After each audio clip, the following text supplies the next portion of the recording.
you made a solemn promise. A promise to build a world of health, progress and opportunity for all. A promise to leave no one behind. And a promise to pay for it.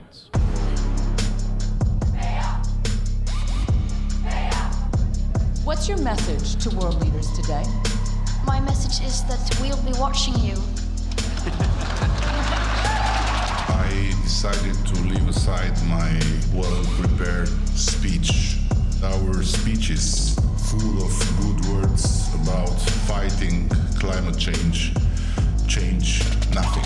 Carbon emissions actually increased last year from previous COP, and ambitious goals are once again postponed.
Ten years ago, the world's governments came together to discuss the health of our planet, the state of human development, and chart out a course for a better common future. This set of goals, the Sustainable Development Goals, was given a due date, 2030. In 2015, this might have felt as a quite distant future. But today, as we enter the year 2025, we realize the time is short. With 5 years to go, 2025 will be a test on whether we can come together and find solutions to some of the biggest challenges humanity has been faced with. The Financing for Development Conference in Seville in July and the Climate Summit in Belém in November will be critical moments where questions of sources of financing, money, will be front and center. In short, this will be a decisive year for financing climate and development. What would it look like if we planned for actually achieving the SDGs? What would it take? Do we have the solutions? What would it cost? And not least, where should the money come from? These are some of the questions we will be challenging you, ourselves, and our speakers with today at the Norad Conference 2025 titled Money Talks. My name is Peter Ringstad. I work at Norad in the section for governance. And my name is Hero Fjelltoft Esat. I work at Norad as well in the section for management and finance. We will be guiding you through this day at Sentrum Scene as your hosts. So then, welcome to the Norad Conference 2025.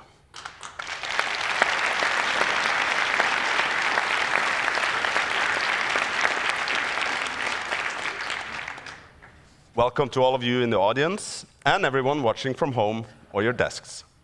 Thank you for committing your time and attention to the most precious resources we have to be present and with us here today. The Norad Conference is by far the biggest event of the year for Norad, and it is the culmination of a lot of work. There are so many colleagues across all of Norad to thank for making it possible. We have looked forward to this day and are excited to finally be here with all of you. We all have, of course, different expectations for this day. In Norad, I work with supporting tax collection and public finance systems in developing countries.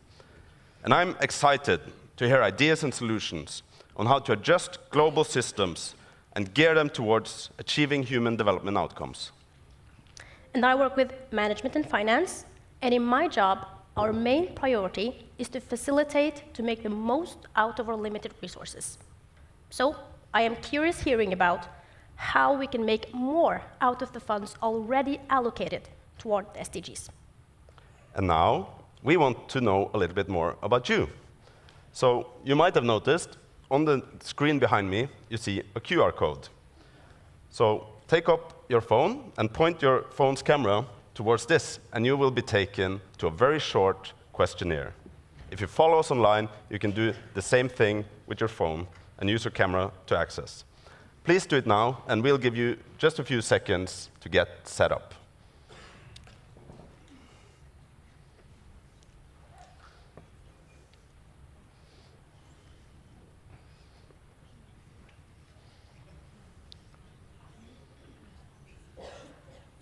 All right, to get you familiar with how this works, the first question is an easy one. Have you attended the Norad Conference before?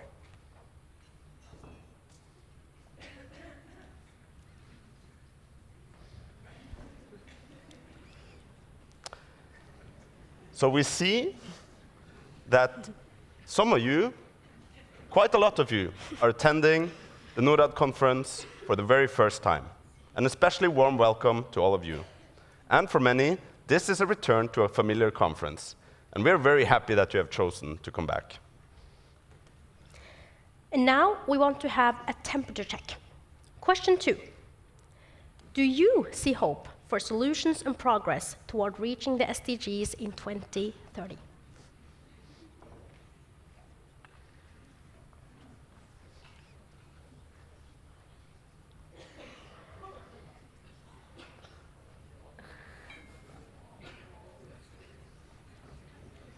We see that, of course, we all have different perspectives. But maybe, by the end of the day, some of you will have found some grains of hope or some new pathways where we can make a difference if we commit our efforts. And for others, you might feel even more confident about ways we can contribute to making our hopes into realities. Throughout this day, you will meet people with knowledge, influence, ideas, and passion to combat poverty, finding climate solutions, and nurturing development. This leads us to the first keynote of the day. Please give a warm welcome to NORAD's very own General Director, Bård Vegar Solhjell.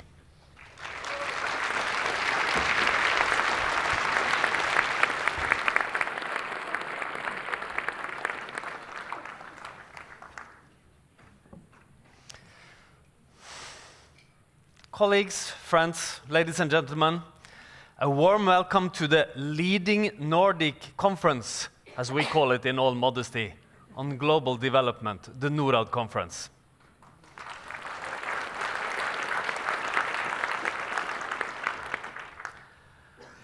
What is a good life? What does it consist of?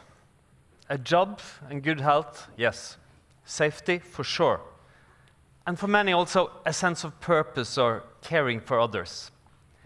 I think of our field of work as part of this, a contribution to giving as many people as possible the opportunity to live a good life, to enjoy the freedom that follows from not being poor.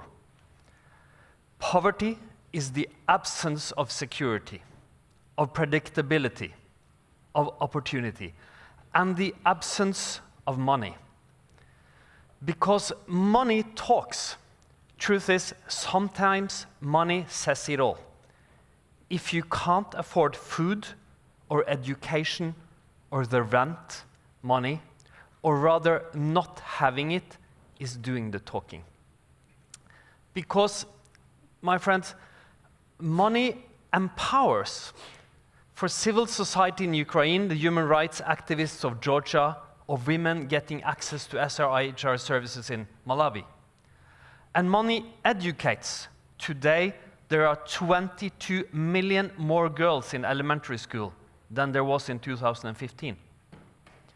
And money cures, like we heard. The Vaccine Alliance, Gavi, has contributed to saving more than 18 million lives. And money innovates. In Bangladesh, a new and advanced early warning system for storms has contributed to saving hundreds of thousands of lives. And money preserves.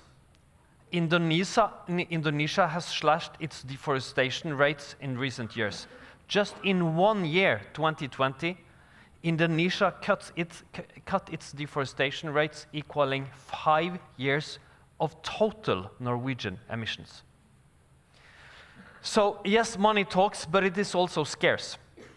The United Kingdom, France, the Netherlands, Germany, and Sweden have all cut their aid budgets the last years.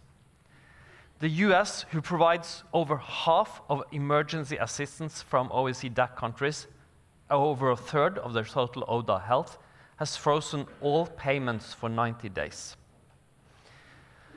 I will not speculate in the long term, but even a temporary freeze may have dramatic consequences on the ground. So this morning's news about the potential exception for life-saving humanitarian assistance is hopeful. This is happening as we are experiencing a major global setback. The long-term reduction in poverty rates have stagnated. The future of democracy is increasingly uncertain. War and armed conflict is on the rise after decades of reduction. The number of people in need of humanitarian aid has more than doubled since 2018. And as we know, the climate crisis is looming behind all of this. As we meet here, the absence of money does the talking in development organizations and partner countries around the world. The difference between what is needed and what is available is growing. And when needs grow, governments have to consider if they are prioritizing enough resources to these development efforts. But let me also point to 2 additional strategies. First, and here I point the finger towards Norad and myself. We need to employ money more effectively. The gap between the most effective development funding and the least effective is enormous. We have a responsibility to prioritize the efforts that we know work best. In the places they are most needed, with partners we know can deliver. Effectiveness is about measuring results, using data systematically, and letting facts inform policy. But it is also about innovation.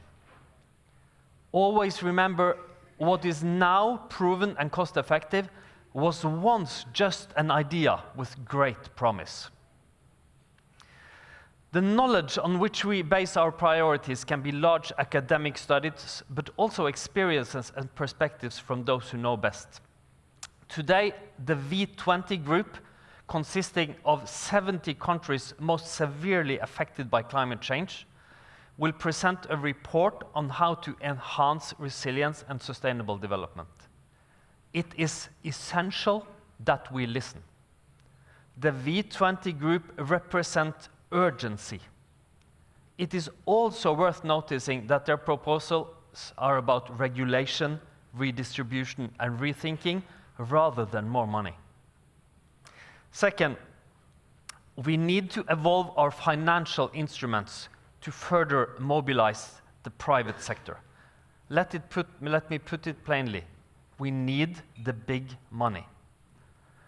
Norad and the Confederation of Norwegian Enterprises, NHO, recently commissioned a report on Norwegian foreign direct investments in developing countries.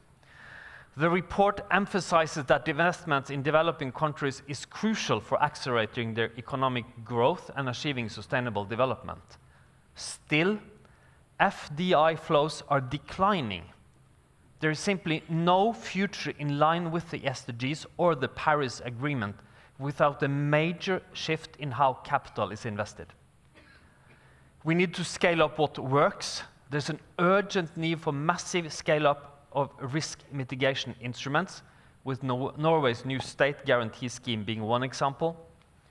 We need the public sector to strengthen the collaboration among its institutions, and we need more and closer cooperation between the private and public sector.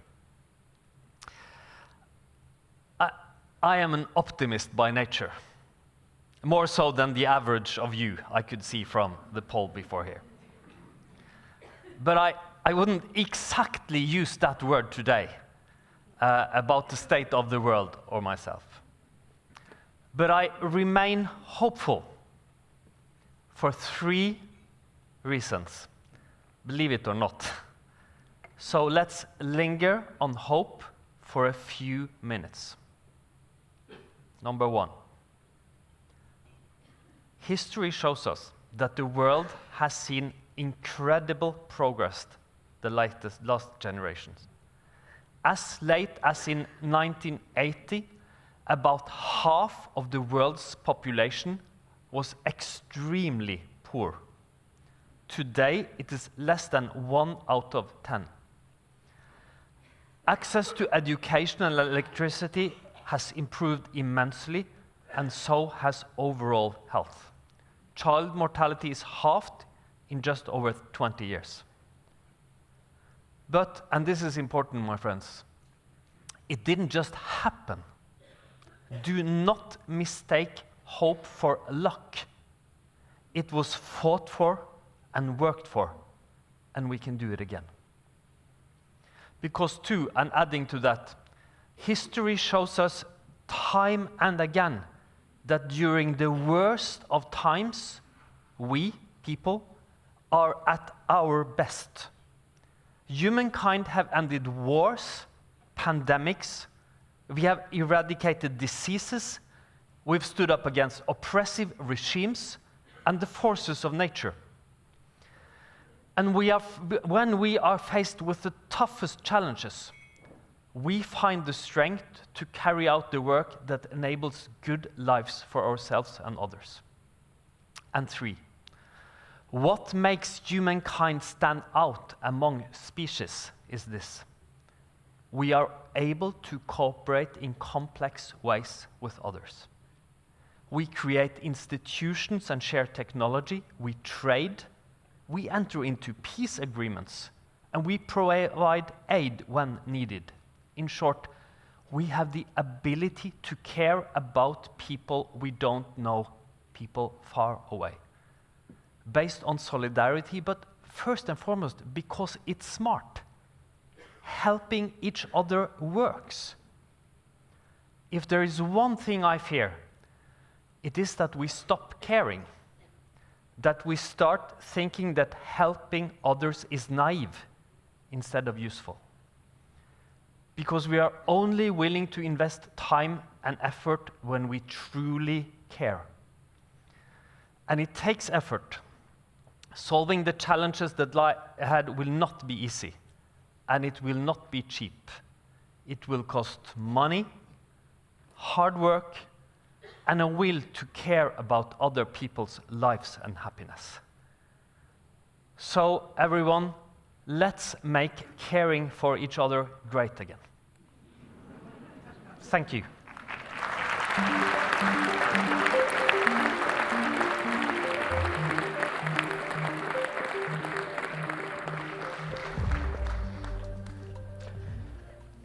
Thank you, Bård Vegar Solhjell.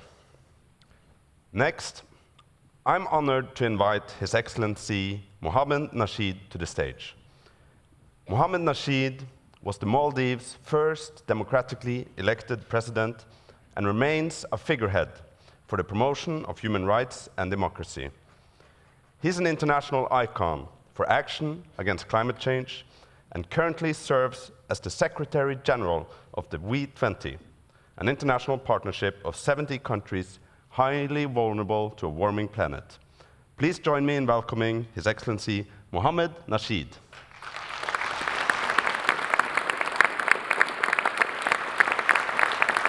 Thank you. It's a great honor to be here with you this morning. My first slide is that That's me, Sarah, our managing director, and Abner at -7 degrees.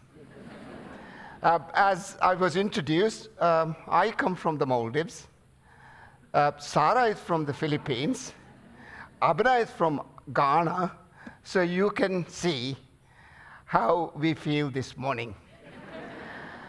Climate used to be small talk. It no longer is.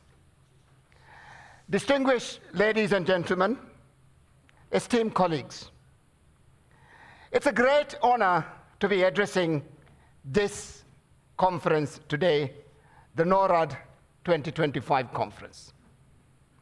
Today, I speak on a subject that is critical to both our survival and our prosperity. The question is, will we have a habitable planet and both our survival? This planet, can we leave it for the next generation to come? The Climate Vulnerable Forum and our V20 group of finance ministers represents 70 frontline countries, small island developing states, least developed countries, low and middle income economies, fragile states, and conflict-afflicted countries. Our current chair is Prime Minister Motley of Barbados, with Bangladesh and Ghana as part of our troika. We are living the reality of the climate crisis daily. Its impact are not just environmental, but economical and existential. Our debt burdens are rising. The cost of capital in our economies remains high and more difficult to tame even as our infrastructure crumbles every day. Our sustainable development ambitions are slipping further away. These circumstances define our special vulnerability. However great and mounting the collective trauma of 1.7 billion people represented by our governments, we are dealing with facts and not feelings. The numbers speak for themselves. We have lost $500 billion over the last 2 decades due to the worsening impacts of climate change. Rising temperatures, shifting rainfall patterns. Without climate change, our economies would be 20% bigger than what it is today. This is why we need to establish resilience at the heart of macroeconomic fundamentals with a far greater sense of urgency. Otherwise, we are living an illusory progress, one that will be washed away by the rising tide of warming planet. So, macroeconomic stability is important without ecological climate stability. In other words, climate shocks don't hit in isolation. They collide with existing vulnerabilities in our economies and financial systems, amplifying risks and threatening financial stability through multiple cascading channels. But, ladies and gentlemen, the good news is that we still have a window of opportunity. I do know that I have been talking about this window of opportunity for the last 20-odd years. But we still have a window of opportunity. We must, with clarity, urgency, and courage, we must act, and we must act now. And so, we need a reset, one that puts climate action and nature at the heart of our economies, to drive development for our people, recognizing them as ultimate global good. In line with this, we have what we call the climate prosperity plans. These are low-carbon development strategies that we believe would give you the same economic outcomes, but with less damage to the planet. These plans are not just about our survivals. They are about unlocking opportunity through smart, targeted investments in clean energy, sustainable industries, and climate resilience. The climate prosperity plans focus on three key areas: macroeconomic modeling to guide investments decisions, carbon and biodiversity financing to create new revenue streams, and green industrial policies to drive job creation and sustainable manufacturing.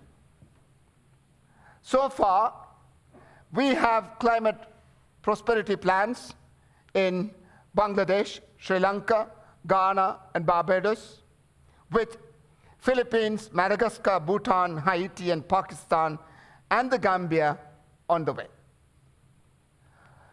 For example, Bhutan's hydro capacity from 2,500 to 25,000 megawatts is a game-changing investment opportunity. One that not only strengthens Bhutan's economy, but also drives regional energy security in South Asia through sustainable power exports. The amount we need is in trillions, but it cannot come from public money alone, and it must be blended with private capital. So we would like to use public resources to fill the gap to make the projects bankable. I understand that it will be difficult to ask for your taxpayers' money to be spent on our economies. But I do have to stress that it's our collective survival that we are talking about. So what we are now, after 20 years of talking about this, asking is, let's fill this gap that is required for private capital to come in. The public money can be used in guaranteeing a project, the early stage of equity, or project preparations. Moreover, for all of us to co-invest in our climate prosperity plans, the global financial architecture must be able to deliver at least 5 times its current levels from 90 billion annually in V20 economies to 490 billion annually by 2030. The good news again here is that there is enough capital in the world and to finance climate action, including in our own economies, the V20 economies. Our countries are crippled with debt and high cost of capital. As I speak to you today, there are about 20 of our countries that are on the brink of default. And default usually affects all of us. With more spent on interest payment, in my own country, for instance, or you take any of our countries, we spend about 20% of government revenue on debt repayment. So we don't have the money for education, we don't have the money for health. God help us, we have the money for adaptation and mitigation. No, we don't have that money. We have no fiscal room for investing in adaptation and resilience. If any of our leaders are telling you that they are going to invest in adaptation, that's not true. I know that. Yet, investing in adaptation, including through natural solutions, makes financial sense. It avoids significant loss post-disasters and allows economies to recover more quickly in a world reshaped by climate change.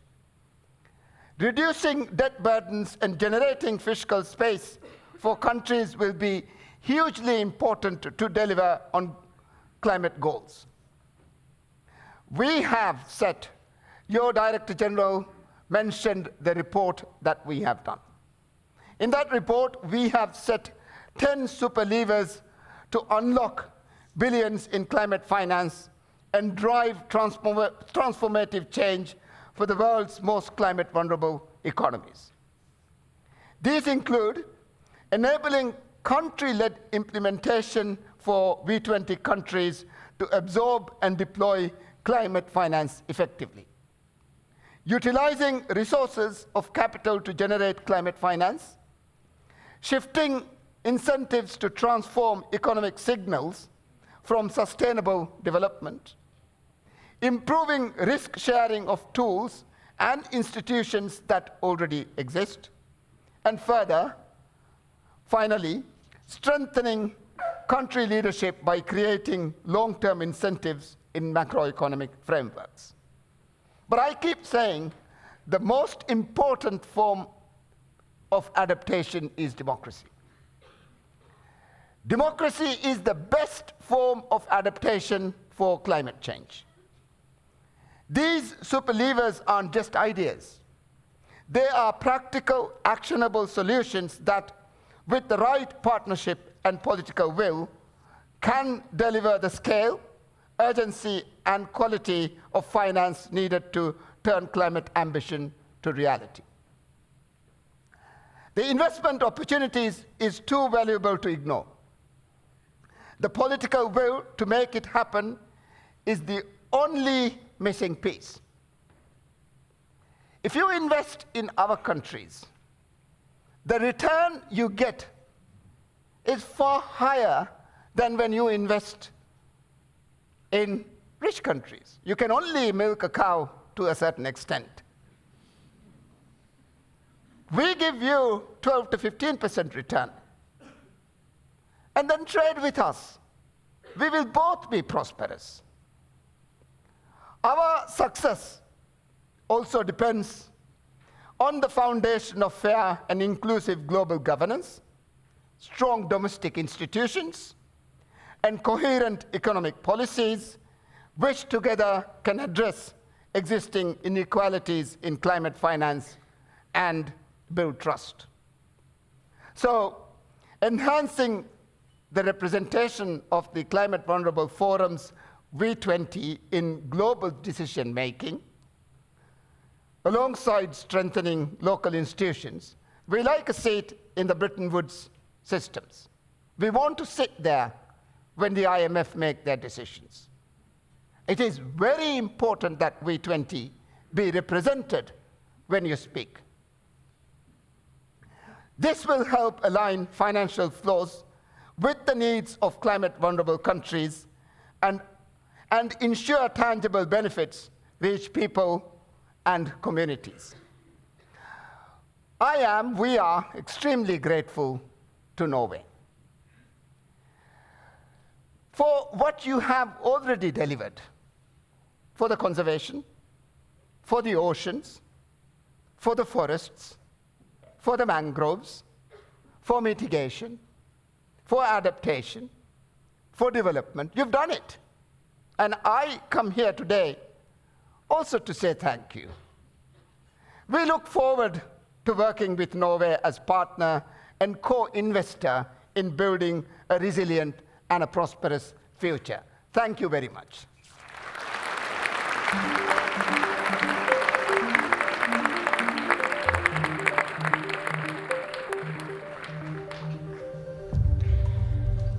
Thank you, Mohammed Nasheed. A defining name of the times we are living in is polar crisis. The last few years, governments have faced several crises, like the global pandemic, wars, and inflation. To avoid that these shocks escalate into economic disasters, governments rely on the support of the International Monetary Fund, IMF. Our next speaker has been leading the IMF through these turbulent years. And since she took charge, the IMF has injected about $1 trillion in reserves to governments. I am honored to share with you a message from IMF's Managing Director, Kristalina Georgieva. Take a look at this. Hello. Let me thank Norad for the opportunity to share a few thoughts at the 2025 Norad Conference. It is fitting that you are at a venue for rock music, because when it comes down to international development, Norad really rocks. The theme for this year, Money Talks, is so appropriate when we discuss climate. It takes money to build climate-resilient infrastructure, deploy renewable energy technologies, retrain people for green jobs. And we lose money, a lot of it, when climate disasters hit. Climate change presents a huge risk to economic and financial stability, the very topic the IMF is set to address. So let me walk you through how climate change impacts financial stability. It does it in two big ways.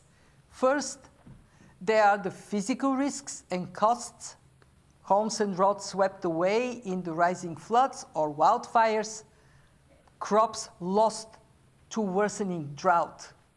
Over time, farmland can become permanently lost to rising salinity, while coastal areas can become uninsurable, and then people would move out, leading to loss of economic opportunities.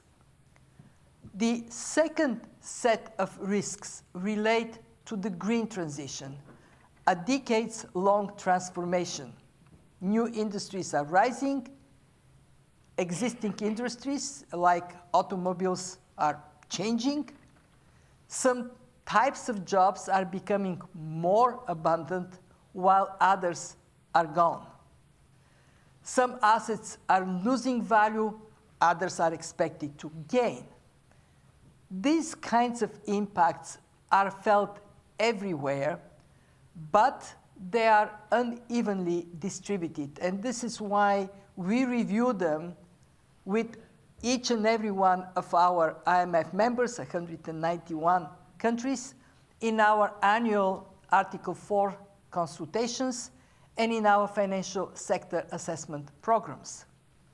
As we discuss macroeconomic impacts of climate change with our members, we talk about risks, and we also talk about opportunities for green growth and green jobs, building climate-resilient infrastructure, installing green energy systems. They do transform economies. Just a personal example, I installed a Tesla solar roof on my house, much more sophisticated than a traditional roof, requires highly specialized skills, and provides for good jobs with good wages. Let's pause and recognize that we talk about huge amount of money needed for this transition. But in a global economy worth $110 trillion, there is a lot of money to do the talking. How do we access this money? First, governments must free up fiscal space. Scrapping fossil fuel subsidies would be a very good place to start. They amounted to $800 billion in 2023, and then redirect this money to green investments. Second, We need to draw in more private capital by making mitigation and adaptation efforts more investable. Every country can eliminate red tape that slows investments. It can improve the depth and functioning of domestic capital markets and put in place predictable climate policies to orient investors. And among those, carbon pricing is a very good way to go. At the IMF, we are helping members with advice, with technical assistance, and also with concessional financing through our Resilience and Sustainability Trust. We already have 21 programs in place. And we are doing so in partnership with Norad, whose support has helped strengthen our climate-related capacity development in Africa. So let me finish with this. With leaders like Norad, with leaders like those of you in this room, we can make money talk. We can address the challenge of climate and development together. Thank you.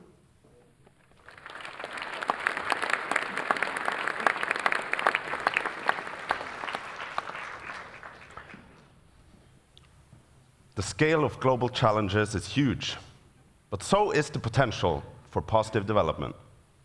Our next speaker is the person with the responsibility to lead Norway's effort towards making progress in international development. Please welcome the Norwegian Minister of Development, Anne Beate Tvinnereim.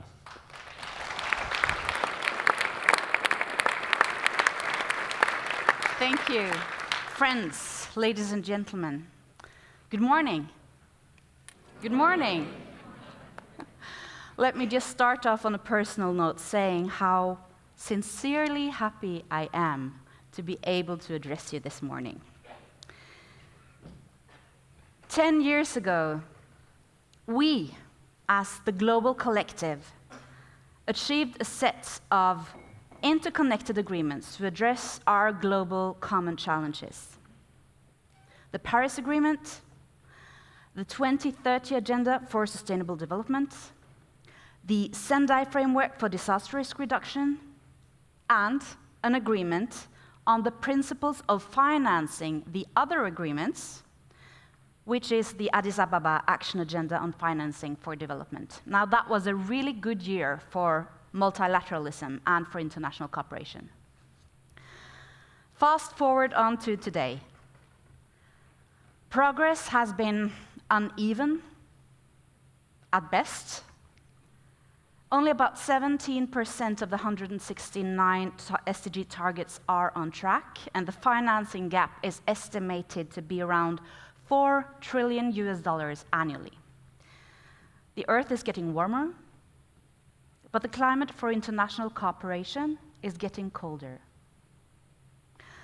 Polarization is shaking the foundations that we have built our common sense of belonging on. I see it on the global stage, I see it and hear it on international meetings. International law and democratic values are under pressure, and inequality is rising, with an increasing share of global resources concentrated in the hands of the few. The effects of climate change, conflicts, wars, destroy hard-earned livelihoods and hinder development progress.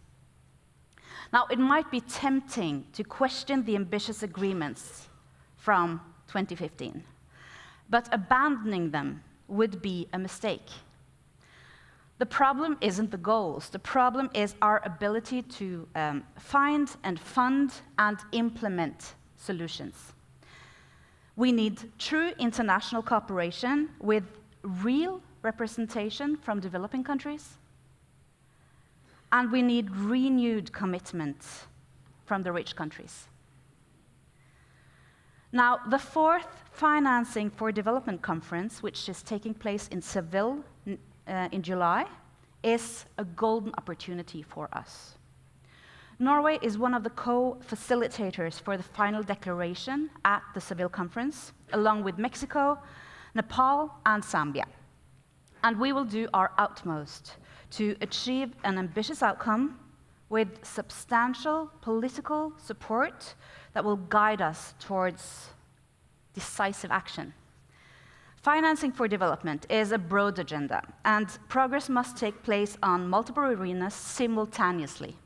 Different partners must pull in the same direction, and I'm pleased that this conference reflects such a broad approach, addressing the importance of international institutions and financial structures, while also calling for countries' leadership in driving their own national reforms, because this must go hand in hand.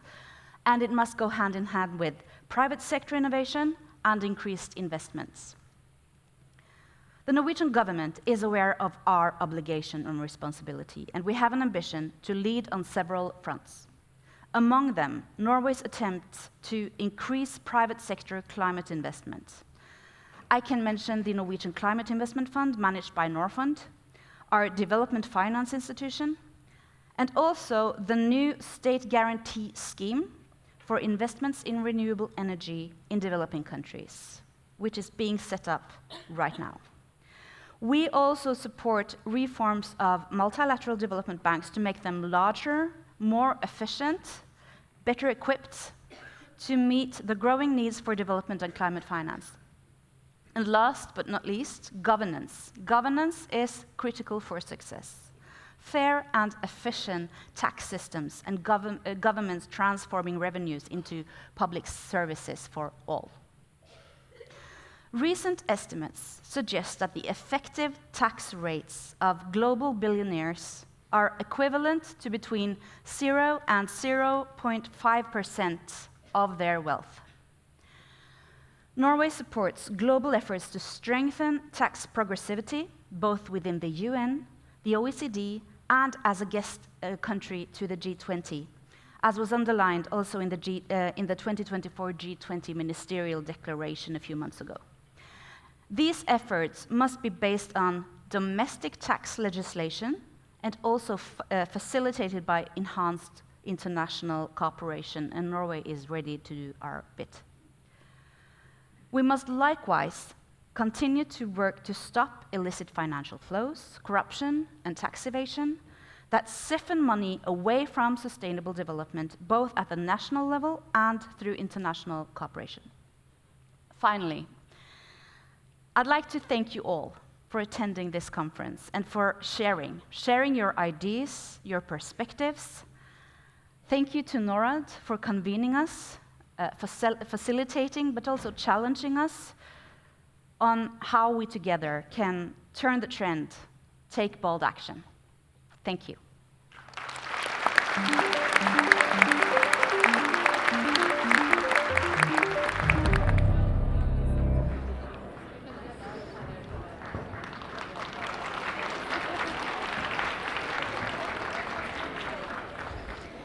Welcome back, everyone.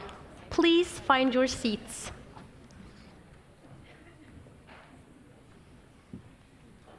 Welcome back. I hope you had a nice, refreshing break and are ready for our next session. This session is titled Country Leadership. We will hear from both developing countries and emerging economies who are leading the way on these critical issues. They will share the challenges they face, the steps they are taking, and how international financial support can help speed up the progress on the SDGs. To start this important conversation, we are honored to have Dr. Raphael Dubu. He is the Vice Minister in the Ministry of Finance in Brazil. He holds a PhD in international relations and has held several positions in the Brazilian public administration. Now, Mr. Dubu is head of special advisory to the Minister of Finance of Brazil and leads the ecological transformation plan within the ministry. Please give a warm welcome to Mr. Raphael Dubu.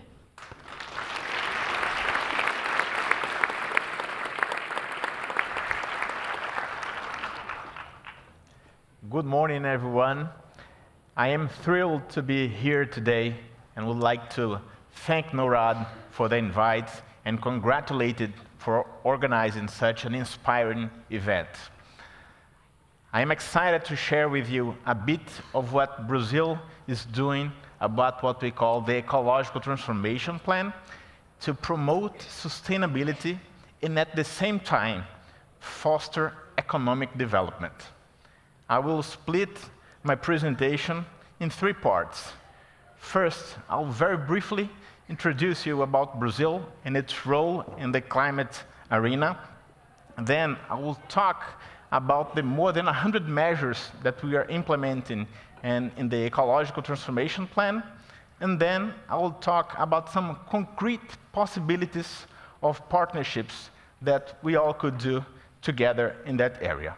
So beginning with Brazil, it's important to mention that Brazil has a huge role in most of the debates in the world, especially regarding climate, because first of all, it has a huge territory, it's the 5th in the world, a huge population, the 7th in the world, a huge GDP, 9th in the world, and most of all, in terms of biodiversity, Brazil is not only a G20, but maybe a G1, since we have about 20% of all the biodiversity in the world, not only with the Amazon, but with the other biomes in Brazil.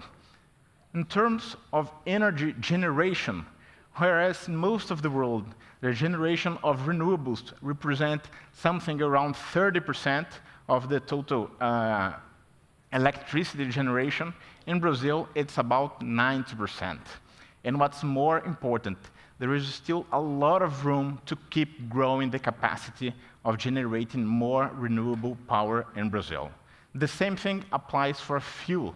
Brazil also stands out as a huge, one of the major producers of ethanol, of biodiesel, and we can still do even more with sustainable aviation fuel, with biobunker, and so on. In terms of the critical minerals necessary for the energy transition, Brazil also has huge potential with big reserves of lithium, rare earths, nickel, and many other necessary minerals for the energy transition. Beyond this, and I think it's important to say it, in Norway that also stands out as a country with a peace diplomacy that is core to Brazil. We don't have any big issue with any of our neighbors, actually with any country in the world. Brazil has been a strong proponent of a peace diplomacy, of multilateralism, of economic development, mostly for the whole world. And this also is an opportunity for the country to develop all those initiatives related to climate. Of course, it's not all great. We have big challenges. Our per capita income is still below what it could be. We have huge inequalities in the country. And of course, economic development for many years was coupled with environmental destruction, and we have to make this uncoupling. That's why Brazil developed what we are calling the Ecological Transformation Plan since the beginning of President Lula's administration in 2023. And what is the Ecological Transformation Plan?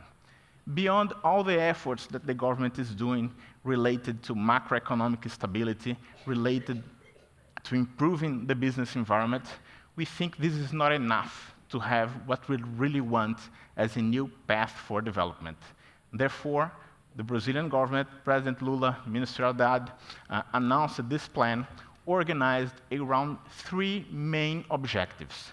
The first of which is promote productivity and good jobs. So it's not only a plan to decarbonize the economy, but it's really a plan of economic development with sustainability. The second objective is to decouple economic growth from environmental impact. And we know it's doable. And the third, considering the huge inequalities that plague our country historically, we have to have a strong emphasis in reducing inequalities in Brazil. We organized more than 100 different initiatives with the participation of many different ministries in Brazil, civil society, private sector, And of course, it's impossible to talk about all of them here.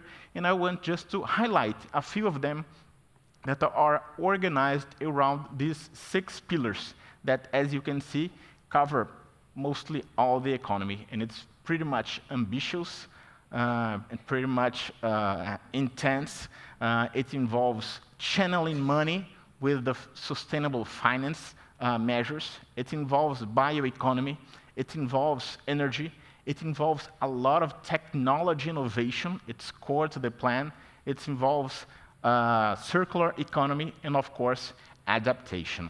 So just to bring you some examples of what we are doing, it was approved last year the creation of a compliance carbon market in Brazil, a cap-and-trade system similar to the ETS here in Norway. Brazil issued 2 times already sustainable bonds, and we raised in each one of them $2 billion that were channeled to the climate fund that offers low interest rates for projects that are associated with the ecological transformation. Brazil is also developing a sustainable taxonomy in Brazil with environmental and social aspects that are being considered. And finally, Brazil created a program called Eco Invest Brazil, focused on creating a currency hedging for investors that want to go to Brazil and are concerned about the volatility of the currency. So we create this program to address this issue, but you are only eligible to get this program if it is an investment in green projects. It's important to mention that all these efforts come together with the reduction in the deforestation rate in Brazil. So it shows that it's not incompatible to promote economic development and reduce deforestation. On the contrary, since President Lula took office in 2023, the deforestation rate in Brazil fell by about 50% in the first year of government, and an additional 20% in the second year of the government. And our goal is to get to 0 illegal deforestation by the end of this decade. But, thank you. Repressive measures alone are not sufficient. We have more than 20 million people living in the Amazon only. So we have to create a new model of economic development that allows people to thrive, allows people to have good jobs, and at the same time, protect the environment. That's why we're investing in biotechnology, we are investing in forest concession, we are investing in attaching sustainability requirements for farmers who get loans with subsidies from the government for agricultural investments. We are creating a huge program that we call the Restoration Arc, exactly in the area of the south of the Amazon, where we had the Deforestation Arc, and we're changing it to become a Restoration Arc. So it's huge programs that are being implemented, not only to protect it with repressive measures, but also to promote development. And finally, on the energy sector, just bringing a few of the examples of what we are doing in that area, we approved last year a new legal framework for low-carbon hydrogen in Brazil, with tax incentives focused on innovation in that area. The Fuels of the Future law about mandatory blending of ethanol, biodiesel, sustainable aviation fuel, and many other necessary fuels for the energy transition. And the program focused in mobility with a lower environmental impact. All this brings us to possibilities of concrete partnerships. And I just want to highlight a few of them. The first is the TFFF, the Tropical Forest Forever Fund, that we are discussing with the support of many other countries in the world, including Norway, so that we can have this global fund to protect environmental forests, not as donations, but really as investments. Brazil developed this Brazilian investment platform that that hosts different projects, investments in Brazil associated with the ecological transformation, be it critical minerals, hydrogen, reforestation, and it's already open with about $12 billion in possible investments in those areas. And finally, there is the possibility of power shoring, of allocating industrial value chains in areas where you can use renewable power with a vast amount of renewable energy available as you can have in Brazil. So all of this shows us the possibilities that we can have to promote at the same time sustainability and economic development. And I can tell you that we are welcoming with open arms, like Christ the Redeemers, everyone who wants to make partnerships in Brazil. That's not only a win-win situation, but it's a triple win situation. You can make money, you can help economic development, and at the same time, we help to create a global sustainable economy. Thank you very much.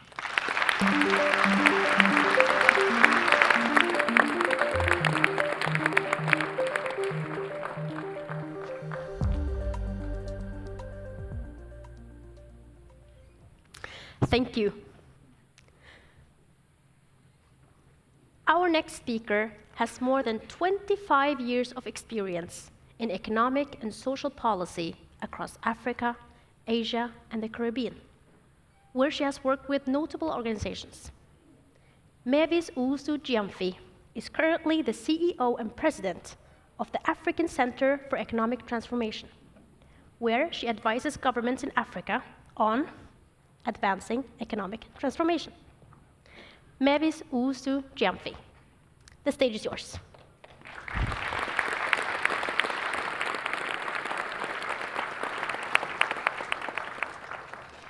Thank you very much, Norad, for bringing us all together today. And it is excellent to see so many of esteemed colleagues here for today's discussion. This session is about country leadership, but I'd like to focus on Africa, with your permission. In Africa, we are beginning to see shoots of, green shoots of growth again, but that growth remains very fragile. It is always great to see the IMF and the World Bank predicting that the fastest growing economies in Africa in 2025 will be in sub-Saharan Africa. But we must remember, we've been here before. That growth did not protect us from the economic impact of COVID or Russia's war in Ukraine.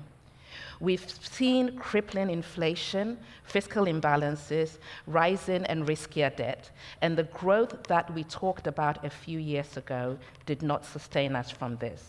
We are caught as a continent in a vicious cycle of climate vulnerability, escalating debt, environmental degradation, and most worryingly, jobless growth. African countries currently spend between 2% and 9% of their national budgets to responding to devastating climate-related extreme weather events. The continent is estimated to lose between 5 to 15% of its projected GDP growth by 2050 due to climate change. Alongside this, our countries are spending exorbitant amounts of money on servicing debt. African countries in 2024 spent $102 billion in debt servicing, according to the One Campaign. Now imagine what this money could be used for. This money could be used for health, education, skills development, building green value chains, and generating desperately needed tax revenues. Now, our leaders are grappling with all of this and are increasingly looking at their development through the lens of economic transformation and green growth. And at Asset, all we think about is growth, economic transformation. And we define economic transformation as growth with depth, D-E-P-T-H. This means that our growth must lead to diversification of our economies, enhanced export competitiveness, improved productivity, better use of technology, and most importantly, it must lead to human well-being. And we see this as the best recipe for economic transformation on the continent. We track progress on the continent when it comes to economic transformation using growth with depth. And our index currently covers 30 countries. It's not all 54, it's the 30 where we have data, but that 30 represents 86.7% of the continent's GDP, so they are significant. Now, the worrying thing was that our last edition, which we published in 2023, uncovered some stark realities that we must deal with. So I'm just quickly going to take you through this slide, which is, since 2000, we've seen an erosion in diversification and export competitiveness across the continent, which is extremely worrying. Many countries have seen a concentration on their exports. So their top 5 exports represent 80% of their income base, which is very risky for them whenever there's a global crisis, especially when most of these exports are exporting raw materials. And finally, even though we've seen some increase in productivity, it's nothing to write home about. We started at a very low level, and we saw a minor increase. So at best, it's flatlined across the continent. Second, we see that the gap between Africa and the early transformers in Asia and Latin America continues to grow. Now, these early transformers, as most of you will know, were at similar levels when most of African countries got their independence. Now, most of these countries are way ahead of us in most of the depth framework. So, this lack of transformation is highly problematic because in the face of pandemics, economic shocks, global conflicts, geopolitical tensions as we see in right now, our countries are struggling to move forward. It's not enough to say a country is growing and its GDP growth is good. If they are not transforming, we have a problem. And as you can see from the graph, every time our transformation is pulled up by growth, it's not an intentional investment in transformation as we saw in the early transformers. So every time our transformation, our growth goes down, so does our transformation, and it normally does so within a crisis.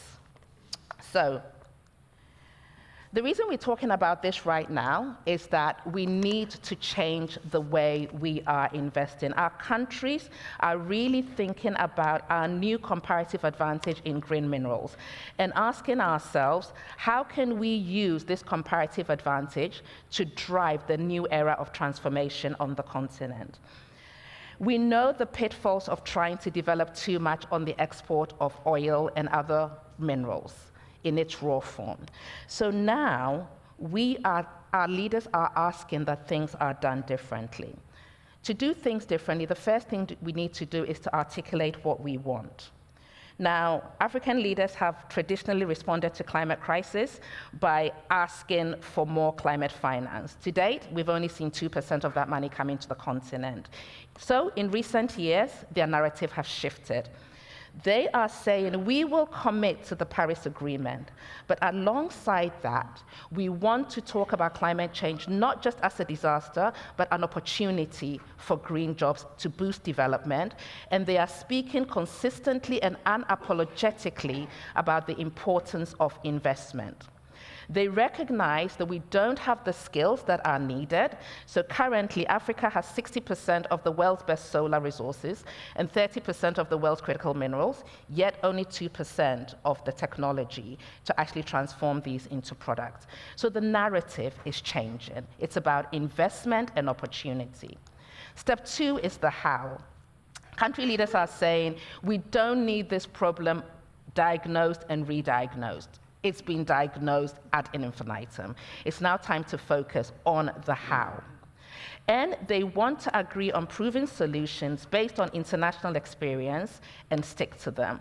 They recognize that they need to work together at a regional level, and they are also focused on adding value to those critical minerals. Now, we see in countries like Botswana, Uganda, Zambia saying that you cannot export raw critical minerals from their country. You must add value to them, or you cannot have them. Our leaders are also looking at regional integration and asking, where do we mine? Where do we add value? Who is best to produce electric vehicles? Who is best to produce batteries? how do we specialize and share that specialization to enable us to compete effectively across the world? And finally, they are saying that they need to put action into plan. So how do we ensure that we are using our different sources of financing effectively, the right mix of aid, concessional financing, private investment, and debt, and raising it in the right sequencing as well? They are focused on putting an action plan in place, starting with energy. We need energy to industrialize. So how do we ensure that we improve access to energy? So we need a just transition, not a just in transition. Some countries will transition faster than others, and we need to support them on that transition journey. And finally, they need to ensure that we are learning lessons from each other. So some countries that are able to make the leap to green energy, such as Kenya, Ethiopia, South Africa, and Morocco, will lay the foundations for others in West Africa that might take 10 years to get there. It doesn't mean West Africa will not get there. It just means their trajectory will be slightly different. And here we need to talk about ODA. We need to look beyond bilateral agreements and start looking at this issue as a national and regional agenda. Support countries to work together to achieve this goal. Africa has 54 countries, but it can't achieve everything as individual countries. It needs to work together. If you engage with our countries on a bilateral basis, but are not willing to look at it on a regional basis, we will continue to struggle to reach there. And this is not about charity. This is about a mutual benefit. Our continent is growing, our youth population is growing, we have the skills, we can produce the goods and services that a rapidly aging world needs it. And that means we need to be interdependent to achieve this. So very finally, I hail from the Ashanti tribe, which is part of the Akan tribe. And we have an old proverb, good beads do not rattle. And that means we need to stop talking. As a development community, we do a lot of rattling. We talk about issues, we make big speeches. I'm standing here making one. We make sweeping commitments without implementation. Let's stop rattling and let's make sure that we are creating great green beats in the world of development. Thank you very much.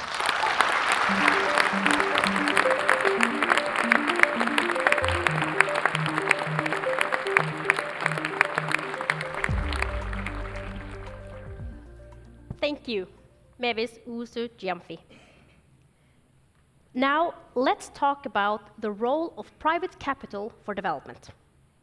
I would like to welcome Marie Nielsen, partner at Antler Africa. She is responsible for managing venture capital funds across the continent and oversees a significant investment portfolio.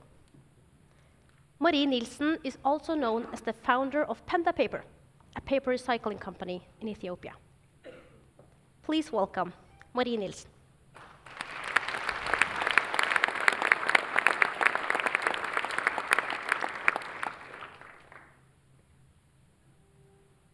Did you know that only 1% of global private capital was actually invested in Africa last year? A shockingly low number if you think about countries like Singapore, with only 4 million people attracting the same amount of capital, while Africa is an entire continent with 1.3 billion people. Yet to say, despite receiving a very small number of financing, Africa has been able to, in the last decade, to create 9 unicorns, or companies that have been valued to be worth more than $1 billion. Many of them being in the financial service industry, making services available for the unbanked, or building infrastructure that the banks maybe are not willing to build. So although a very thriving or promising journey of startups creating tremendous impact for the nations and countries as a whole, there's a looming problem. At this point in time, Africa is the home to 22% of the global youth population. And unemployment is one of the biggest challenges the country is facing. If you think about it, in 2030, Africa is expected to be the home to more than 40% of the global youth population. Just imagine if we can't have enough jobs for people today, how is that going to look in just a couple of years to come?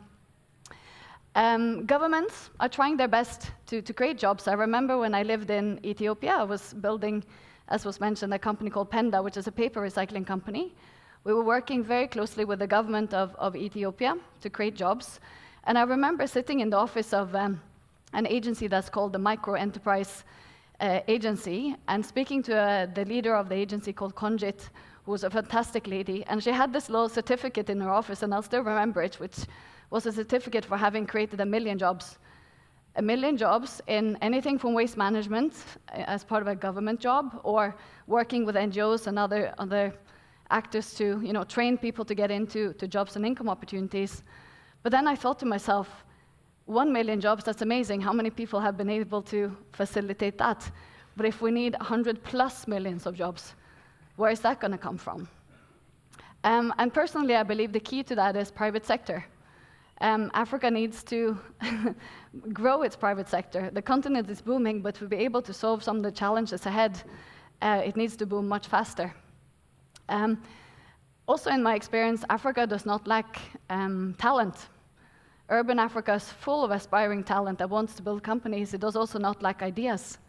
But the problem, in my opinion, are two missing essential components.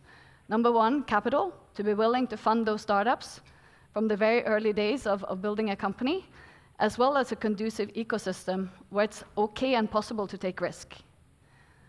As a partner at Antler, I've been part of building Antler's presence in Africa. We're a global investor, and we run programs like an incubator where young entrepreneurs can come in and build the companies that they think can transform the environments they live in. We have funds now across 30 countries around the world, and we have invested and support more than 1,400 portfolio companies or startups across the world. But what's the most interesting about this is we've now been investing in Africa since 2019. We made 25 investments with our first investment fund, which was a $14 million fund. And we're not the least performing fund. I think if you compare the Africa fund relative to all the other funds in the world, we're actually among the top 5 best performing funds. I don't think anyone really thought that was possible when we started, but I think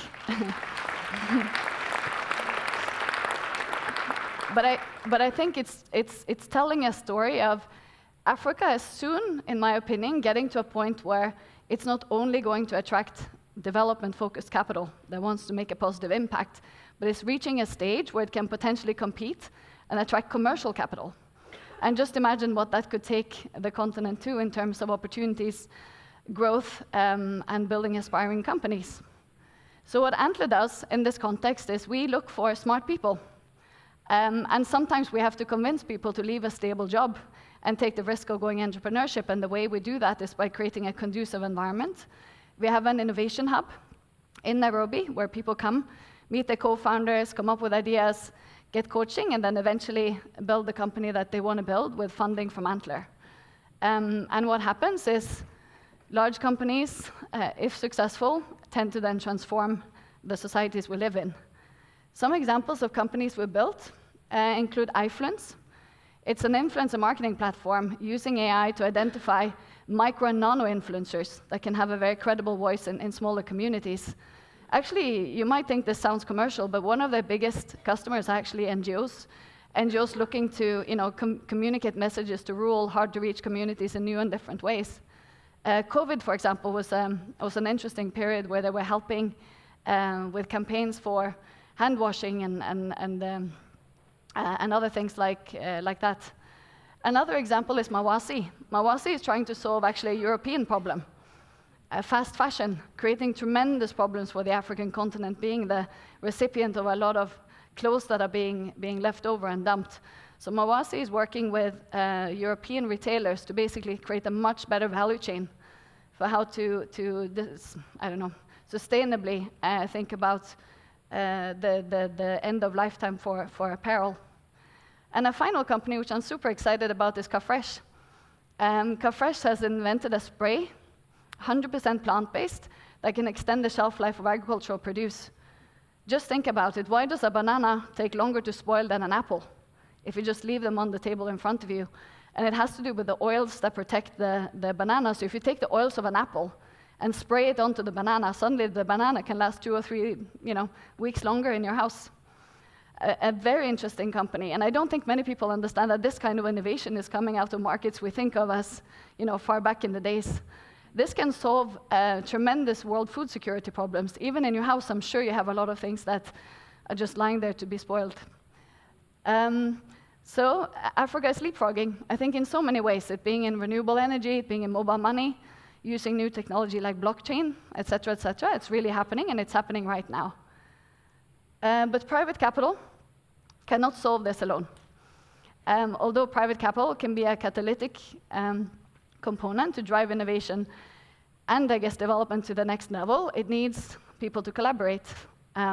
It needs development finance institutions to maybe de-risk in some cases. It requires NGOs and other partners to make sure that these products and innovations that are coming out, they truly get reach. And it requires, of course, the private sector as well.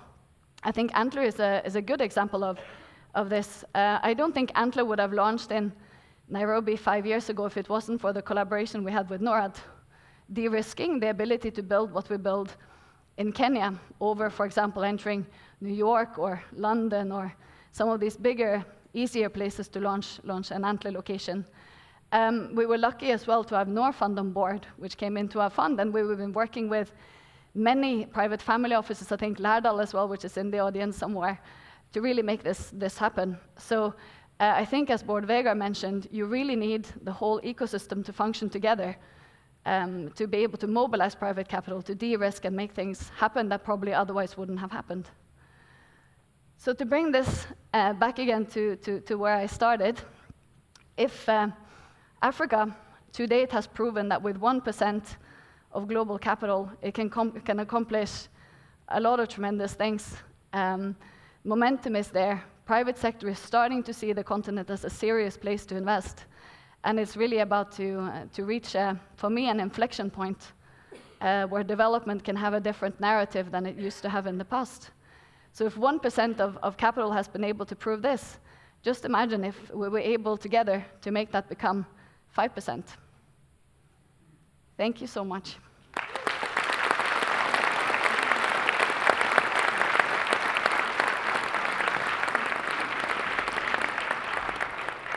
Thank you, Marie Nielsen.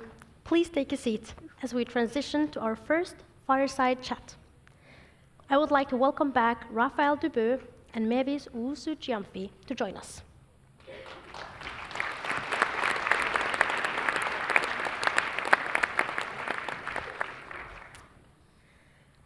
To lead this conversation, we are honored to have Right Honourable Helen Clark, the former Prime Minister of New Zealand.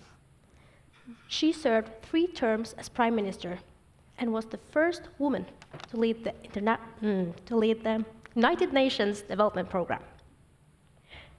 Helen Clark is a strong advocate and a prominent global leader in sustainable development, gender equality, and global health issues. Welcome, Helen Clark.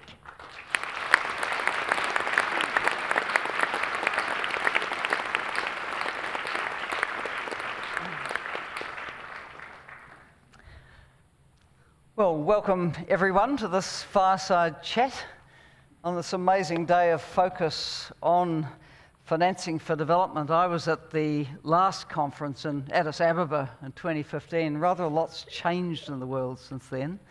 So I guess this conference brings together a lot of people who would like to see an ambitious outcome from the conference in Sevilla in Spain coming up at the very end of June. So you have heard the wonderful speakers who've immediately preceded this sitting down for the panel.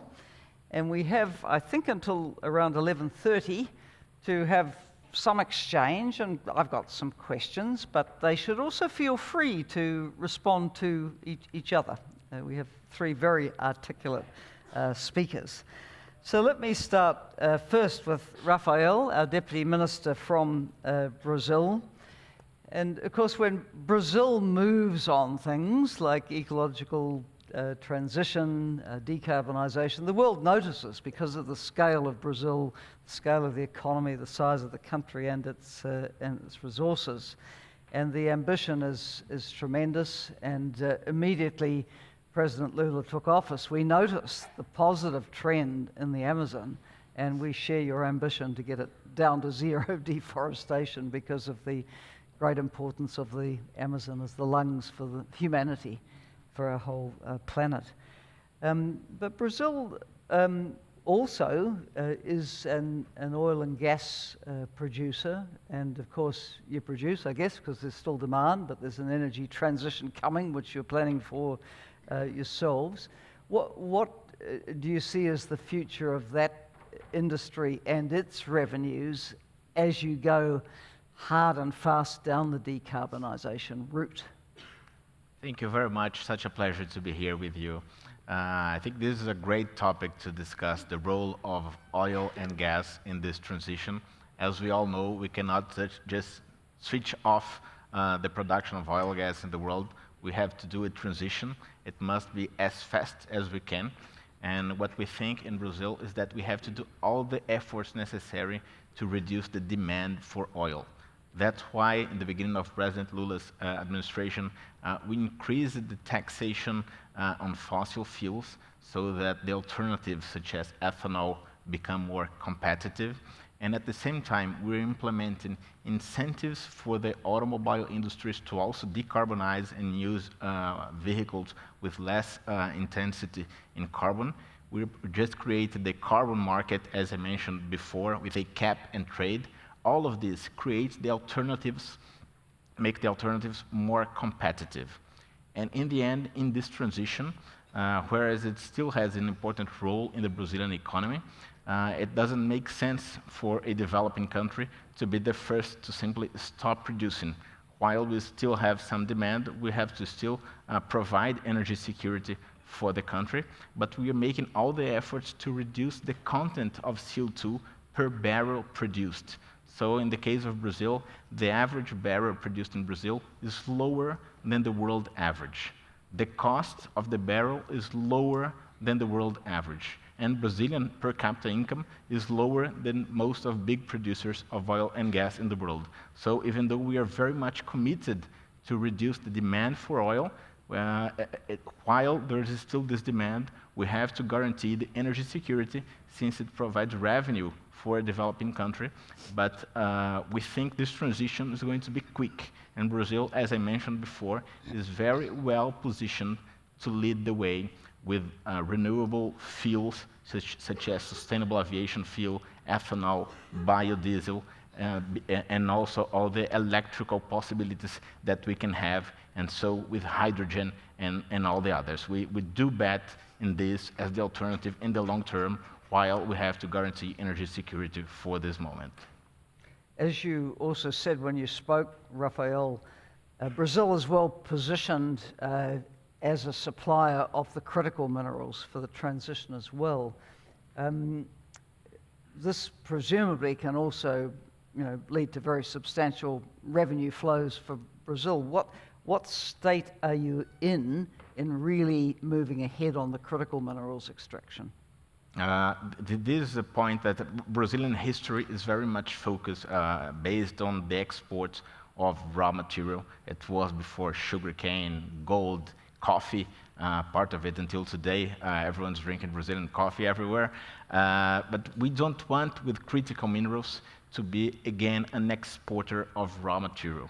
That's why the policies that we are adopting in the ecological transformation plan are based not only in producing those minerals, but also in processing those minerals in Brazil. So some of the tax incentives that we designed are focused on the processing stage, not in the mining stage, because demand for mining in that area is already coming. So our goal here is to move ahead in the value chain and be able to really process those minerals, and with that bring real economic development and jobs of good quality.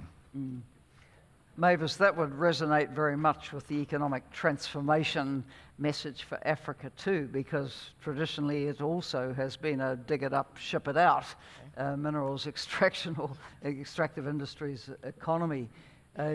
How do you see Africa being able to get into this downstream activity, as it were? Is there going to be the investment coming for that on the continent itself? Thank you very much, Helen. Yes, I do agree with you. I think, like Brazil, Africa is really thinking about value addition. It's not looking to export raw forms of critical minerals. And there's a lot of conversations around how do we attract the investment to do that. And what we are saying to our governments right now is, number one, improving the investment, the business environment. That's really important. The world is evolving, so we have to keep evolving our own investment environment to ensure we attract investment. So at Asset, we do a lot of work with countries as part of the G20 Compact with Africa, and we can see that the countries that have made progress on improving their investment, their business environment, are attracting a lot more investors in the country. The second thing that we are asking them to do is improving efficiency and productivity.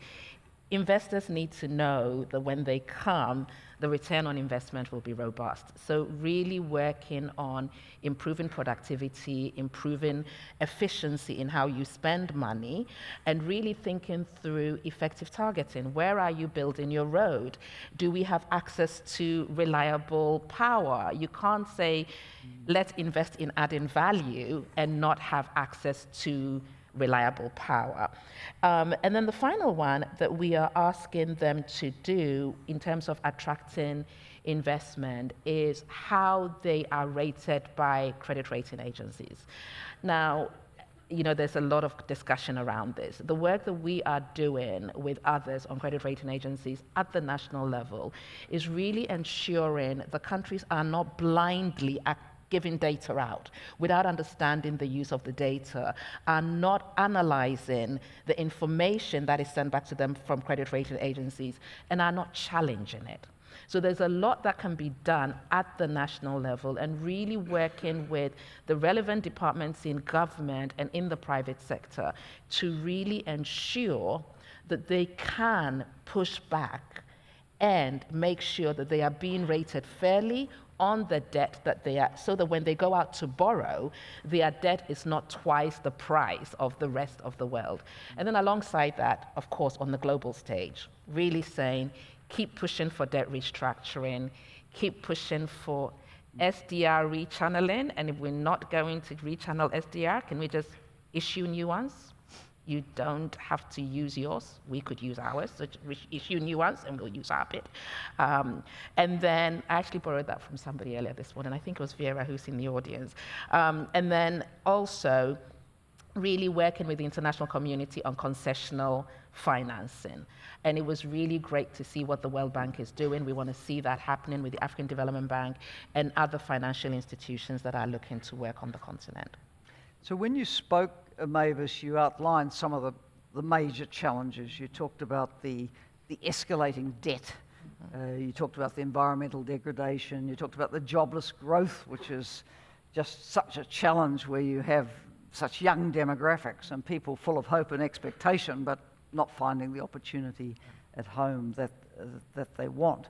So there's all these challenges. And then also in the countries which are rich in minerals, and I'm thinking, you know, through the Sahel into Central Africa, West Africa generally, there's also been quite a lot of political instability in very recent years. The set of military coups, for example, is that affecting the investment climate right through the region? Does it have a kind of spillover effect even to the Ghanas who continue to run democratic elections and show stability? How are you seeing this impacting on prospects at the moment? I think the conflict is definitely having an impact on attracting investment in the sub-region. There's absolutely no doubt about it. But we've got to look at the interlinkages of the problem, okay? recent data by Afrobarometer showed that an increasing number of young West Africans actually celebrated the coups because they believe that some level of autocracy will shift them forward because democracy is not providing economic dividends. Those of us who've lived a bit in autocracy don't quite agree, but that is what young people are asking for. Why are they asking for that? They don't have access to decent jobs. A lot of young people moved to urban centers. We did not see agglomeration opportunities. They just ended up in low service, indecent jobs, to put it bluntly. So it's until we can tackle the fundamentals around economic transformation, decent jobs for people, etc., we are not going to shift away from the conflicts we are seeing in the sub-region. And Ellen, this is where we go back to the point on regional integration, okay? We can't get it right everywhere. But if we are interlinked, if we are interdependent, and people can move from countries to countries, we also have an incentive to create peace in the sub-region. Now, if, for example, the Sahel was not exporting all of its cotton to Southeast Asia, and it was actually trading with Ghana, Nigeria, I don't know, Cote d'Ivoire, to produce fabric, it would be a different kettle of fish. Ghana, Nigeria, Cote d'Ivoire would have a very different position on what is happening now. But that is not happening. And I go back to the point that I made earlier on. Part of that problem is because the world deals with us bilaterally, and they don't seem to be hearing our push for a focus on regional integration. So they are all interconnected. Yeah.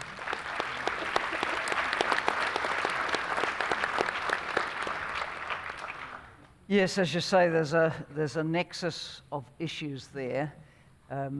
And often, you know, for the outside world deals with the symptoms, yes, and not with the fundamental drivers and the jobless growth, the lack of opportunity. I mean, you know, I follow the news on these coups. You see the crowds of young people coming out cheering on the couster, and yet when they don't deliver, they'll be wishing them on their way as well. So, and still the problems are unaddressed. So how to create that climate for growth and investment, and you know, ideally in a political environment where people are free to express their views as well. That's going to be the trick, I think. Marie, you had some really lovely examples of startup companies, the recycling of the fashion waste. Those avocados look pretty good that you had on the screen. How big a problem, and excuse me asking this, but the sound wasn't the best as we stood out the back and your voice bounced backwards and forwards, but how big an issue is financing for the innovative startup in the context that you're working in? Yeah, it's quite difficult to be a startup founder. I think in particular it's difficult to be a startup founder right now.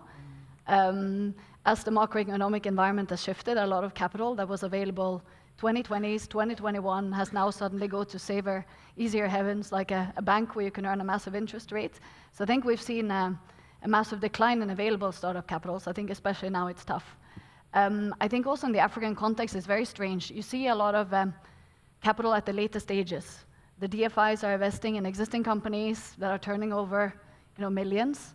There are quite a lot of funds that are getting a lot of capital that are at the Series A stage. So when a company has at least, you know, made $1 million or $2 million in annualized revenues.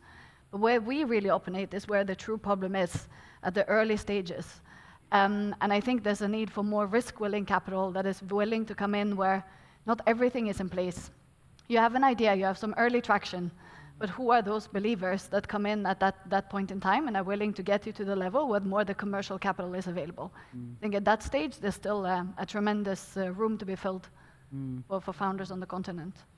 And in your presentation, you talked a lot about the different actors having to come together. Yes. The governments and their institutions, the bilaterals, the multilaterals, the regional institutions. When it comes down to financing something like the avocado startup or the fashion recycling, where does that push need to come from? Is it a window in World Bank or African Development Bank lending? Is it somehow capitalizing the local financial system? Where does the push need to come from? Yeah, I think it starts from the more traditional development world realizing the importance of private sector. Yeah. And I think Norway actually has come very far ahead in that. We've worked very closely with Norad, for example, and they have an own department focused on private sector. And when you go to other institutions, I don't think that's always the case. So I think that it boils down to that being clear as a point number one. And then it's about finding ways where private sector and public money can collaborate and work together, where public money maybe can have a catalytic effect on the private sector, which I think Antler is a great example of. We received a little bit of support from Nora in terms of getting Antler off the ground. And from every dollar we have received, we've mobilized $18 of private capital, it being capital into our own fund. It being capital into our own fund, it being capital that the startups have raised after they've been created, and as well as the jobs that they have been able to create. So I think this is very powerful when private and commercial capital can work together. It's not always easy. I think there's a question on how you get enough of these partnerships at the scalable level, but I definitely think it's possible when it's proven to work. Yes, I think Norway has definitely been a leader in thinking about these more innovative approaches to crowding in private capital, if you like. I recall coming to Norway many years ago when the big initiative on reducing deforestation and forest degradation was launched way back when Jens Stoltenberg was Prime Minister, and that led to very large windows of financing for Indonesia and Brazil. And I'm now privileged to be associated chairing the advisory board of a public fund which Norway set up to encourage responsible business in sensitive tropical landscapes, so that business did the right thing and not sourcing from recently deforested land, and you know, basically you could have business which was an exemplar of best practice in these landscapes, not as predatory. So I think there's been some great thinking out of this small country in leadership in these areas. But when we're talking of the growth of different forms of finance, Raphael, I mean, South-South financing has been growing very, very fast, and Brazil is a leading exponent and thinker around that. Your former president, Dilma, chairs the BRICS banks. Perhaps, you know, a conference like this should dwell at least for some minutes on this role of the South-South institutions and where you think this kind of cooperation is going. I think this is a really important topic, and I would like on this regard to mention two initiatives that we want to keep discussing and keep implementing, hopefully.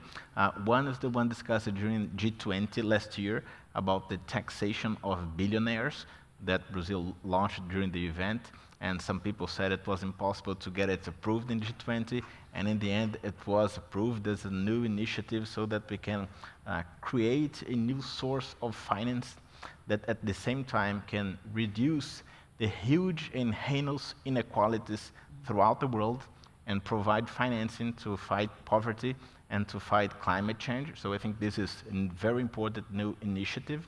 And another one is related to COP30 this year, where we want to discuss a new solution so that we can overcome the veto power of each individual country during the COP negotiations, which is how we can create not maybe a global carbon market, but at least a plurilateral carbon market with the countries that want to have ambitious goals. So the idea is that we can create an integration of existing carbon markets with a border adjustment for those who are not within the system, and the allocation of the quotas of the allowances are kind of the inverse of the per capita income of each country, so that you keep some room for growth for a developing country, and you allow for rich countries to finance the developing countries with the same, within the same framework. So I think this is a new initiative, a coalition of the willing, so that we can move ahead with the taxation. reducing inequality and providing finance. With this one, reducing emissions and also providing finance.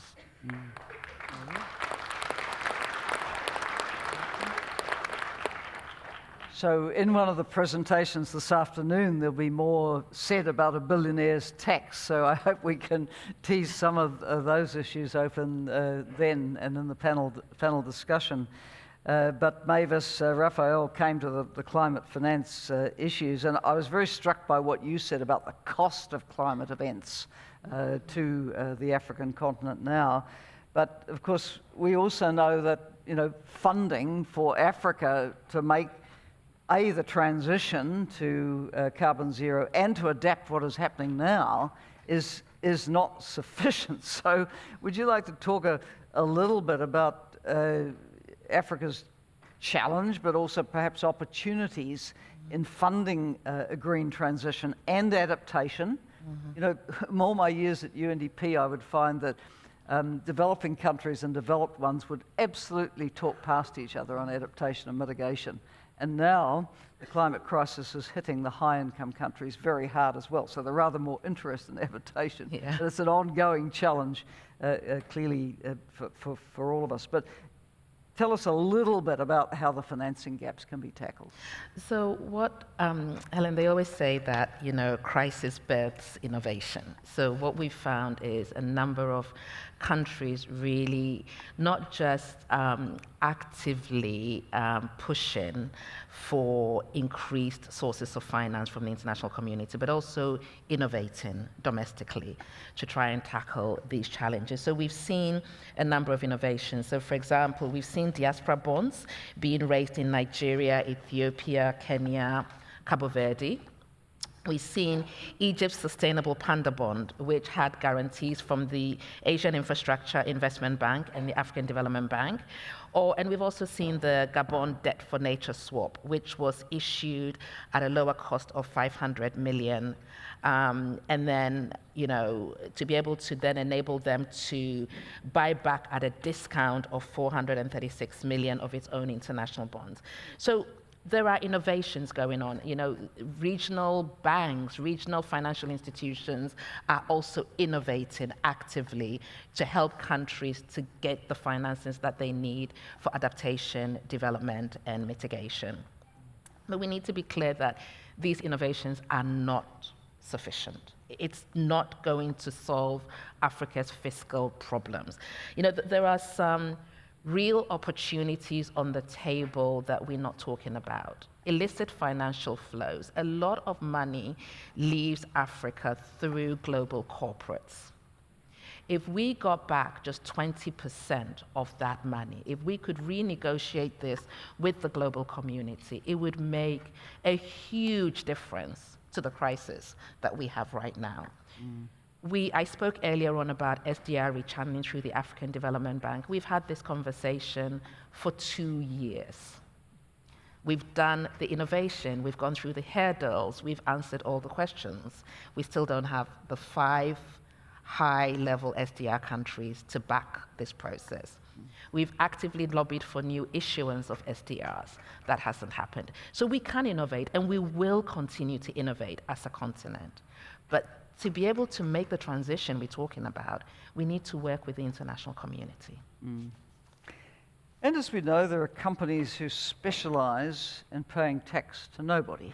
Yes. And base erosion and profit shifting, BEPS, I think is the term. Acronym. I'm going to refer to it this afternoon in the context of domestic resource mobilization, but getting on top of that is critical. Definitely. So all power to your arm in advocating solutions. Marie, what advice would you be giving to the multilateral and regional development banks and international financing institutions generally on how they could encourage the private sector to come in more? What could they do more which would start addressing some of the financing deficits that you see? Yeah, good question. I'm not a macroeconomist, but based on just my own personal experience, I think it has to do with de-risking, making things possible that probably otherwise would feel too risky. Like in the case of Antler, I don't think without partners and support from public resources, we would have been in Kenya at the time we were in Kenya. So I think a lot has to do with de-risking. I guess, de-risking can happen in many different facilities. It can also be first loss capital. Even in the fund we have, Norad Fund has put a bit of first loss, so that means they take the hit before private investors take the hit, which also means it's then easier, maybe if you're considering different investment options, maybe this fund stand out a little bit and makes it more appealing to private capital. I also think working in public-private partnerships, directly investing together with private sector is great. I was trying to do that in my project in Ethiopia. We were working very closely with the government, working on waste problems, which is hard to solve for a private company alone. So when public and private can work together, I think it's tremendously powerful. So yeah, I have some ideas, but I don't have the answer. If it was that easy, it probably would have happened already. Right, with 3 minutes and 20 seconds to go, I'm going to put each panelist on the spot and ask them, what is the key message, the key takeaway you want the audience to leave with today? 1 minute, Raphael. Well, it's difficult to get a key message, but I think the key message, considering even the poll that was made in the beginning, is that it's challenging to deal with climate, but it's doable. I think this is the message. We know for every country the circumstances are quite different. Brazil, in some sense, is well positioned because of the renewable energy, the critical minerals, and so on. But when we discuss development in Brazil, we see that we can create this new path that at the same time promotes innovation, productivity, and shared prosperity, and this new relationship with the environment. Well, even though it's ambitious and difficult, it's doable. There you go, it's doable. I hope we're going to be asked that question again at the end, and we'll see whether the panelists have all cheered us up. Mavis. So, you know this, Africa is not one country, it's 54. Sorry. But climate change and the transition to green development is a real opportunity for our continent, and we want to take advantage of that opportunity. We are not begging, but we are saying we need a mix of financial instruments. It's going to be concessional finance, investment, debt. Our ask is recognize the fact that we are ready to make that transition and work with the world to make it a reality. Unfortunately, if you don't, we will go ahead, we'll be a lot slower, and it will not be good for the world overall. Thank you. Very good.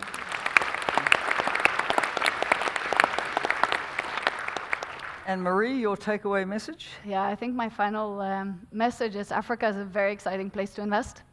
If you haven't thought about it, think about it. I think there's a shift soon to happen, maybe not right now. I still think public support is important to catalyze investment on the continent, but I don't think we're very far from some kind of inflection point where investments can be justified based on the returns and the potential they have, which goes way beyond the old development mandates, which I'm truly, truly excited about. So yeah, if you haven't invested yet, go and look at all the opportunities that are there.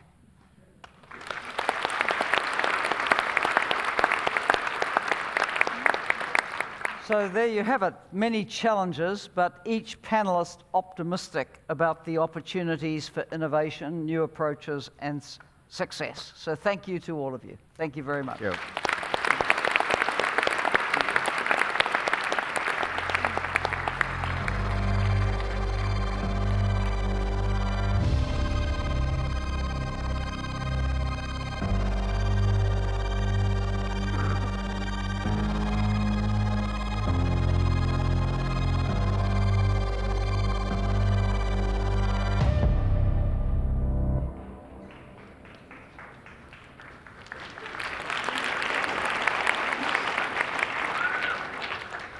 Thank you, Helen Clark, for guiding the conversation, and thank you to the panel. Now, I would like to introduce Tove Bjørkås, the senior US correspondent for the Norwegian Broadcasting Corporation, NRK. For Norwegians, She is a well-known voice bringing the news from the USA. As you all can imagine, the last few weeks have been eventful, covering US politics. Today, she is here with us. Please join me in welcoming Tove Bjørgaas.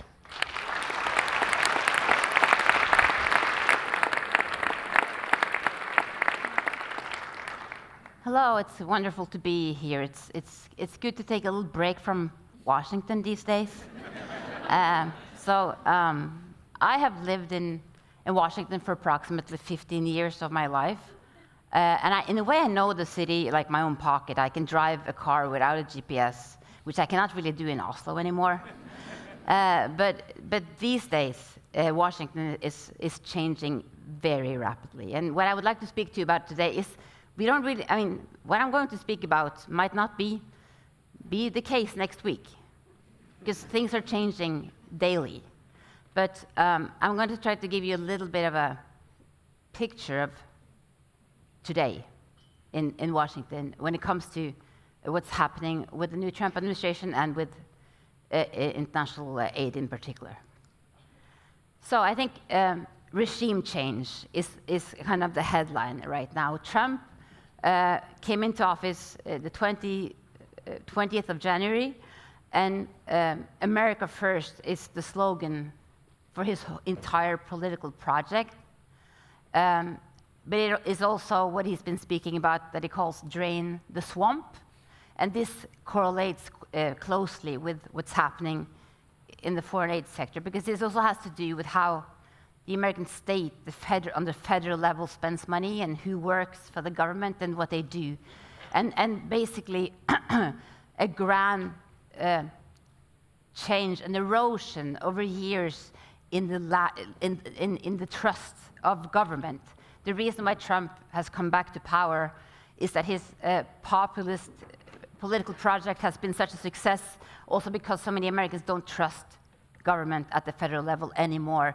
And actually, I made this presentation yesterday because I was thinking things are going to change rapidly.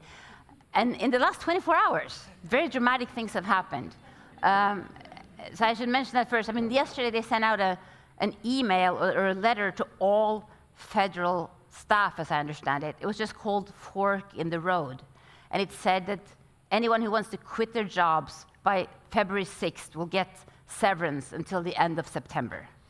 This is probably not legal. There are unions. But the entire federal workforce is being asked to consider if they want to leave their jobs.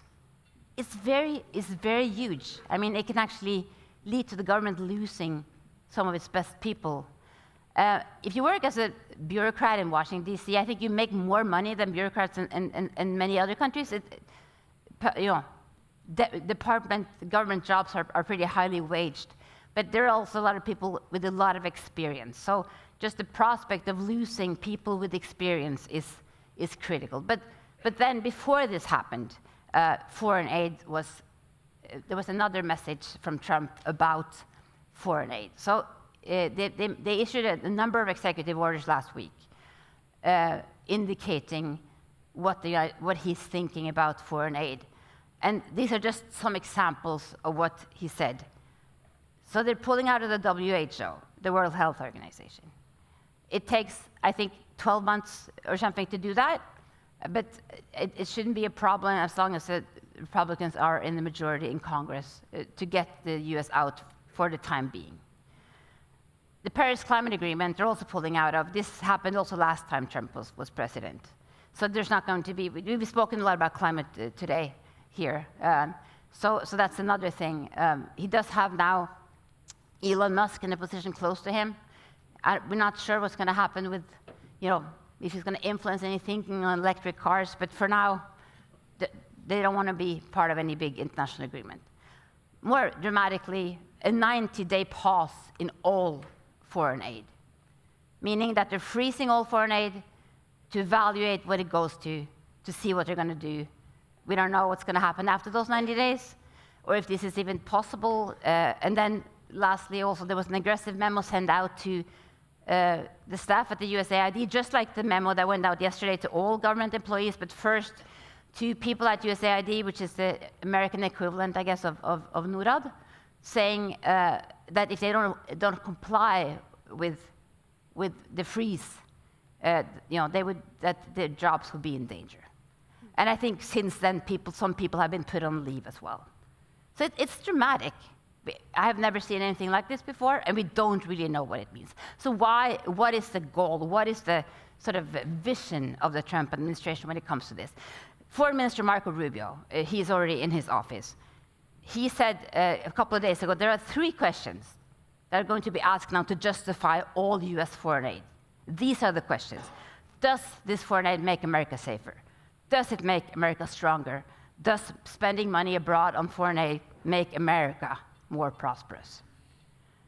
And I guess, when it comes to a lot of foreign aid, the answer to some of these questions might not be yes. Maybe the United States does not become more prosperous, but I guess that's the whole topic of this conversation here today, right? Of this conference, money talks, right? You talked about that money can create things. Money makes the world safer and stronger.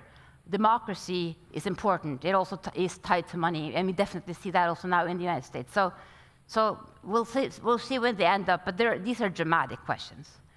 So what does this mean, this freeze and this change? We don't know that much yet, but okay, so US foreign aid has been completely halted for now.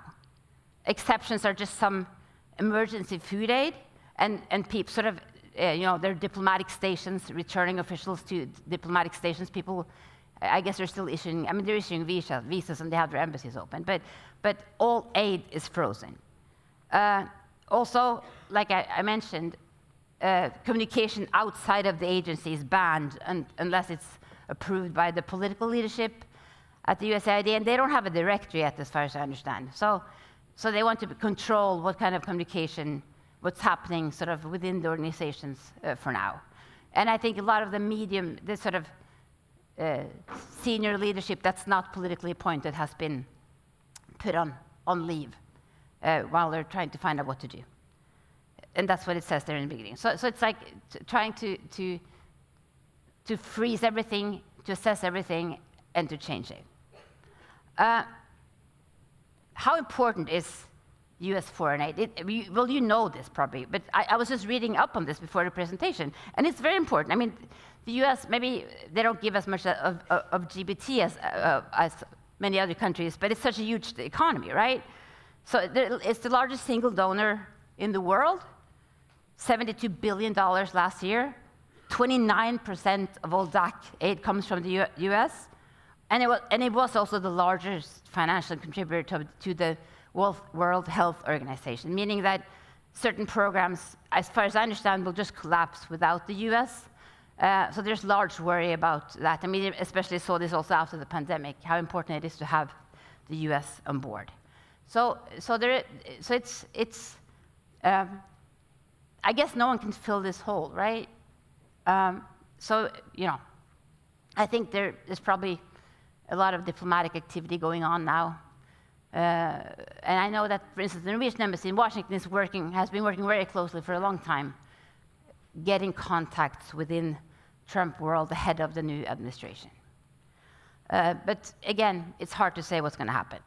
Some examples of the thinking, I think, of the Trump administration. Haiti. I've worked a bit on Haiti. This is kind of a rude quote, but the interim president of Haiti said recently, before Trump became president again, Trump said that Haiti is a shithole.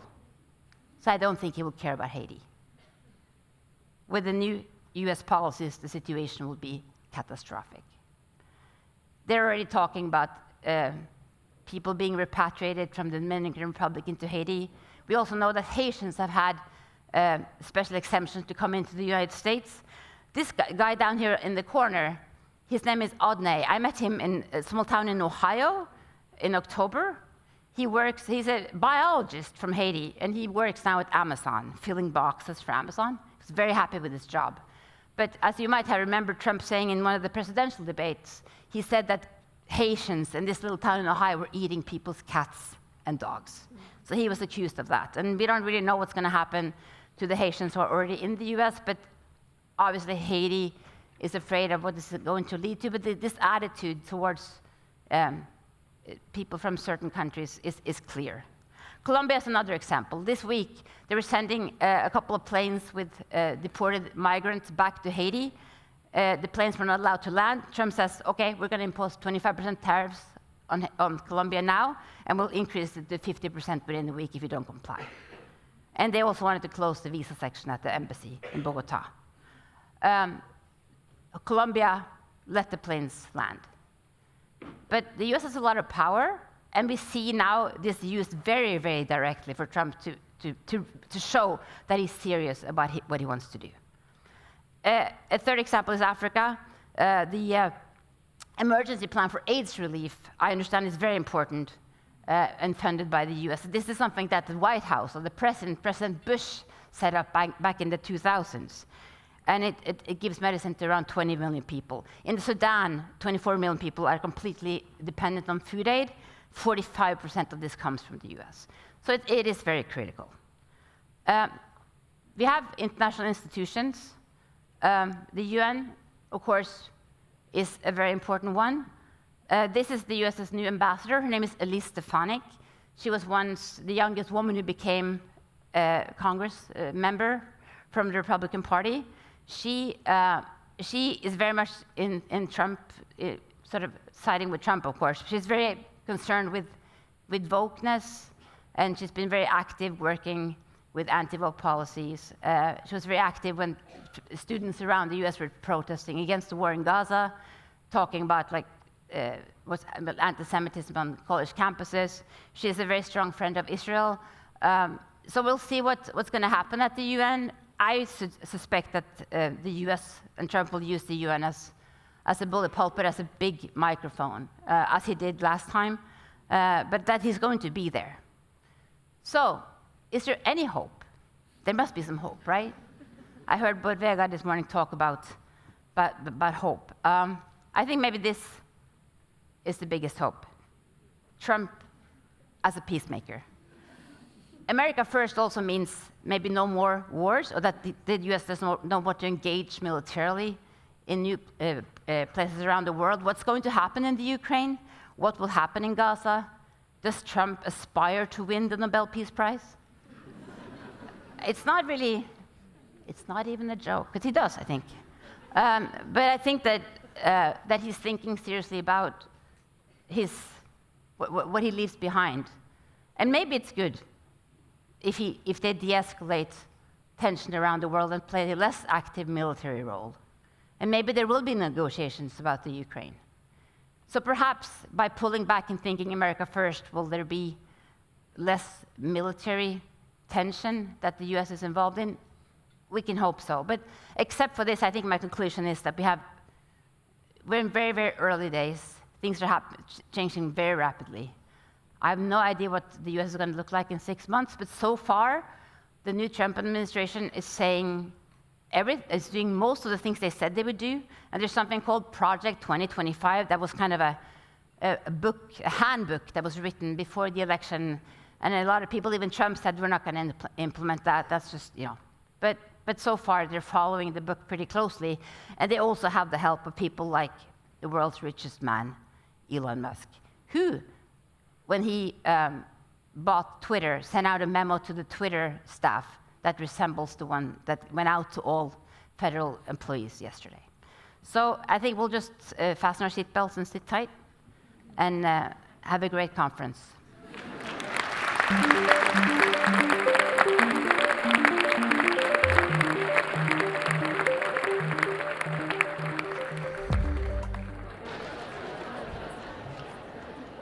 Welcome back, everyone. Please find your seats. I hope you enjoyed your lunch and had some good and stimulating conversations, but that you are now ready to tune in to our next session. Our third session is titled Joint Forces for Finance. The multilateral system is at the heart of international development efforts. This system includes development banks, such as the World Bank and the African Development Bank, as well as different UN bodies and processes. For SDG financing to succeed, the multilateral system will have to be a key part of that success. But But the multilateral system is facing huge challenges, and many countries are calling for deep reforms. In this session, we will go deeper into how the multilateral system can contribute to greater resource mobilization and more effective and efficient deployment of development finance. But to get us into this topic, we're gonna do another temperature check. By now, you know the drill. So you take out your phones and you answer this question. Does the world spend enough money to combat poverty and climate change by 2030?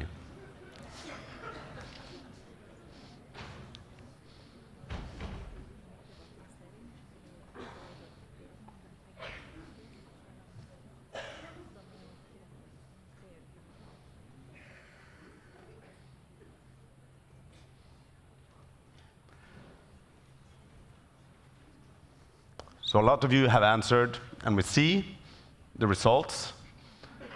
Now we asked the Norwegian population the same question in a survey. Take a look at their results. As you can see, you agree. What we are doing now is not enough. If the world is going to mobilize the resources towards effectively combating poverty and climate change, we will need to make some changes. We need some new ideas, and we need some new tools. This brings us to our next speaker. Pep Bardwil is the director of the Bridgetown Initiative and special advisor on climate resilience in the Prime Minister's office in Barbados, with more than 2 decades of experience in sustainable development. In a brand new report for the V20, the Bridgetown Initiative have identified 10 such ideas. They call them super levers that can catalyze finance for climate-vulnerable countries. Her keynote is titled Reform, a Frontline Perspective. Please welcome Pep-Bukaye Bardwil.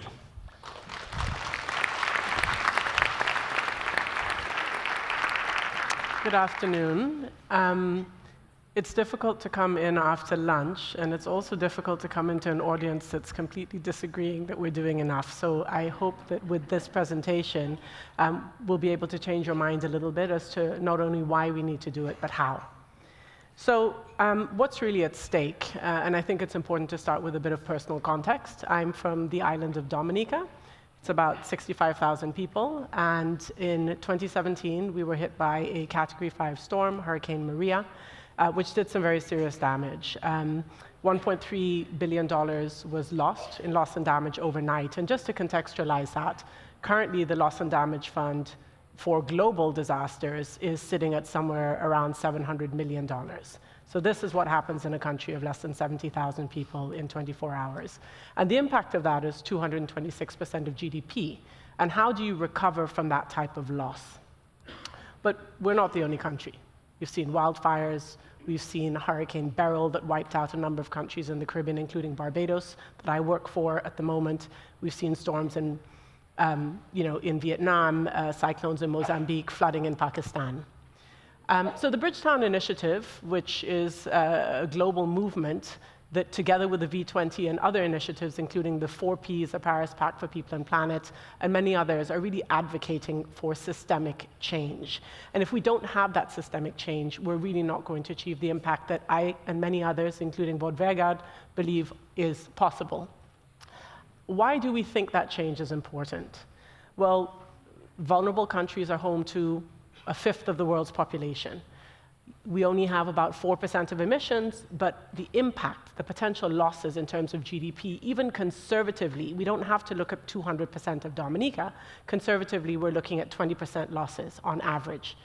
And these are also some of the fastest, potentially fastest growing markets in the world.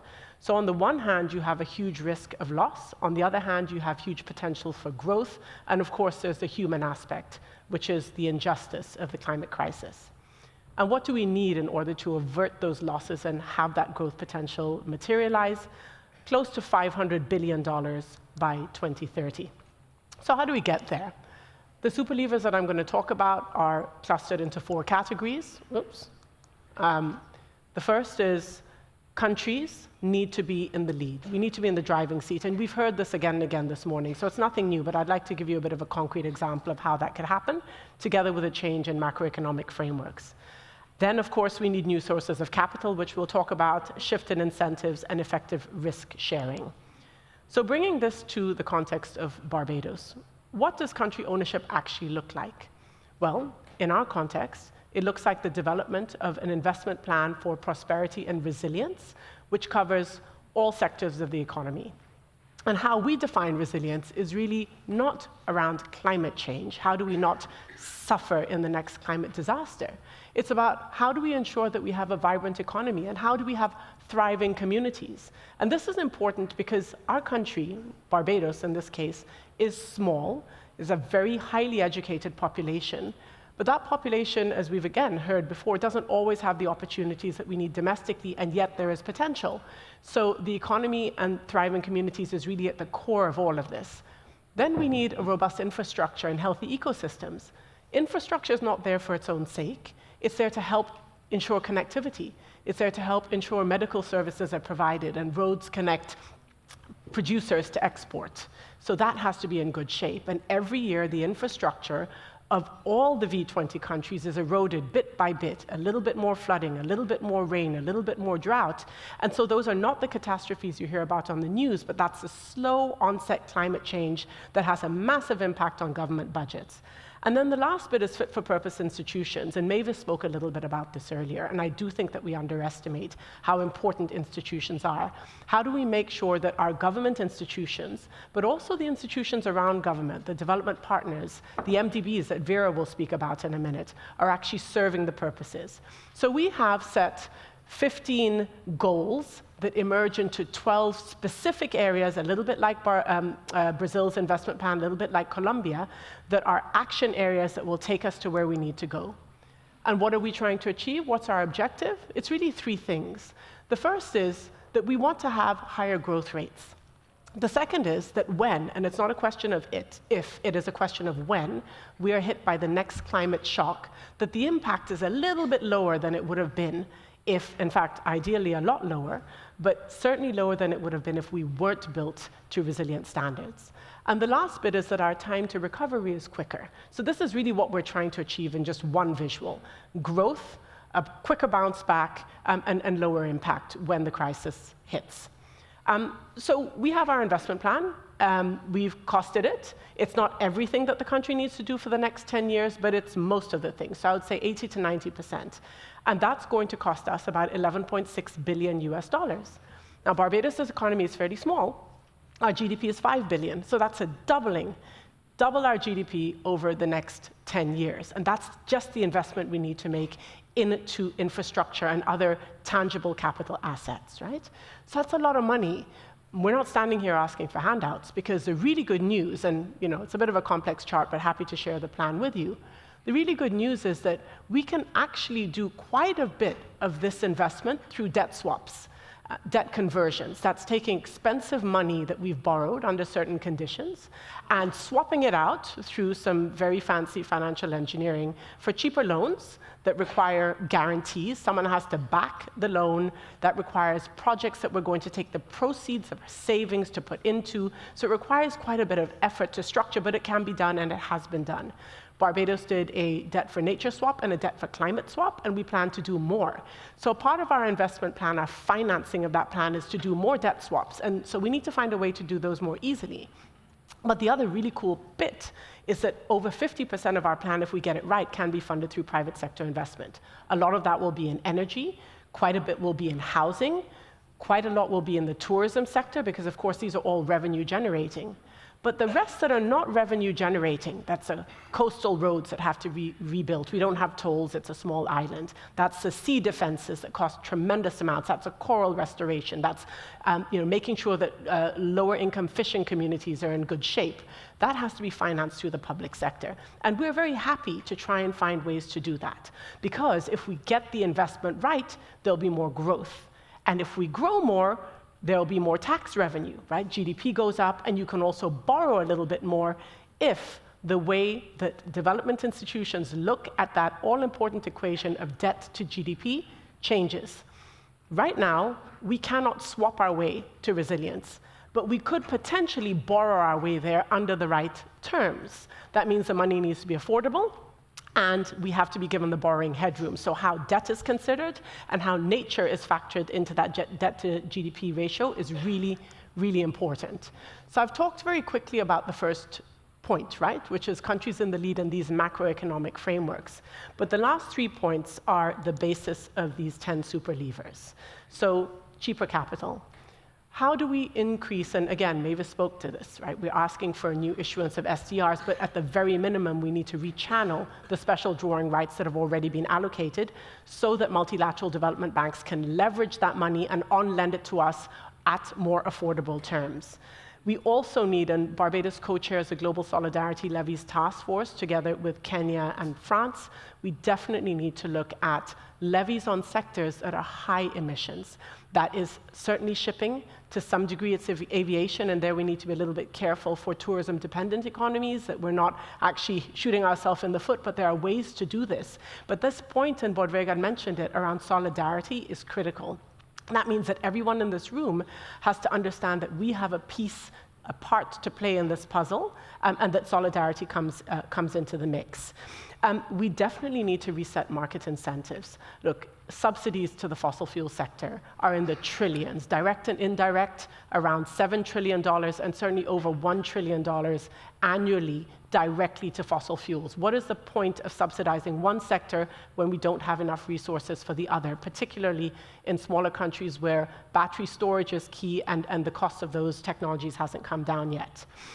We need to change the capital adequacy framework that's implemented in the multilateral development institutions and make sure that recommendations of the G20 are actually put into place.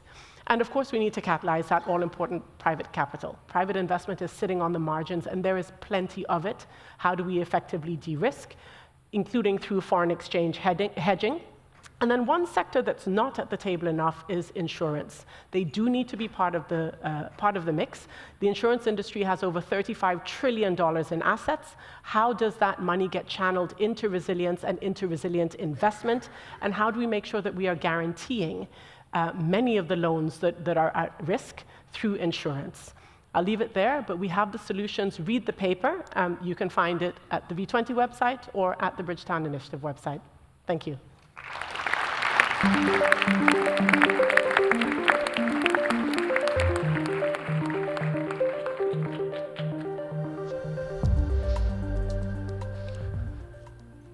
Thank you. Our next speaker is a global climate champion. Dr. Vera Songwe is a senior fellow at Brookings and a leading figure on macroeconomic and debt issues. She was the first woman to lead the Economic Commission for Africa. Her insights have guided institutions, African heads of government, ministers of finance, central bank governors, and international organizations. In her keynote, she will talk about multilateral development banks and their role in the global development landscape. I'm honored to welcome Dr. Vera Songwe to the stage.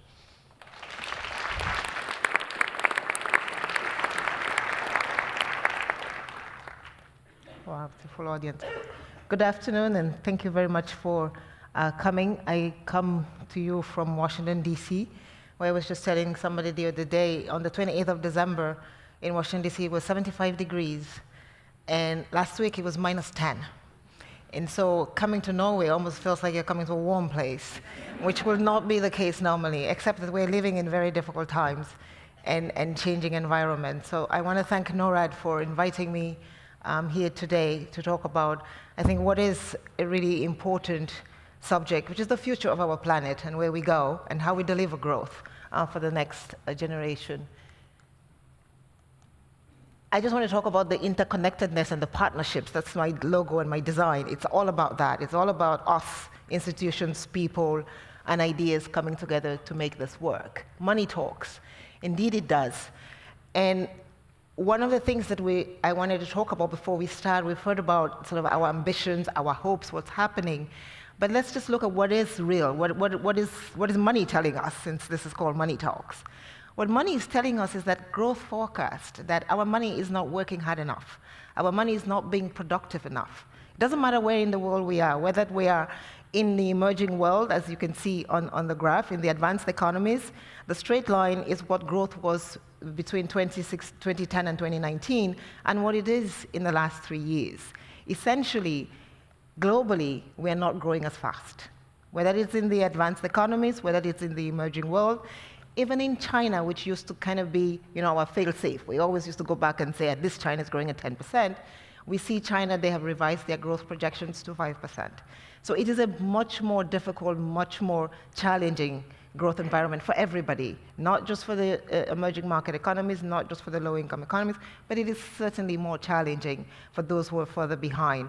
The emerging markets and developing economies are actually the ones pulling growth. They're 45% of world growth today, but they're not able to do as much and to make that lift happen as we would like to. That's one of the big challenges, is how can we just get back even to global growth, right? We know that when the advanced economies are growing, the emerging markets grow behind them and the low-income countries follow. So if we are having stagnation in the advanced economies, it is even more challenging for the low-income countries to grow. Second challenge, I talked about it, 75 degrees within 3 weeks, minus 10 degrees in Washington, D.C. It's the climate challenge. 80% of global greenhouse gas emissions today in the world are emitted by the G20 economy. So the 20 largest economies, the G20, emit 80% of the carbon dioxide that is in our planet. We must be able to solve that, and for that we need leadership. The second graph on your right shows you where we are and where we will be. Under the current scenario, we're going nowhere. We're almost going to hit 2% and above of climate. We know that the Paris Agreement is, let's get to 1.5, which is the green range.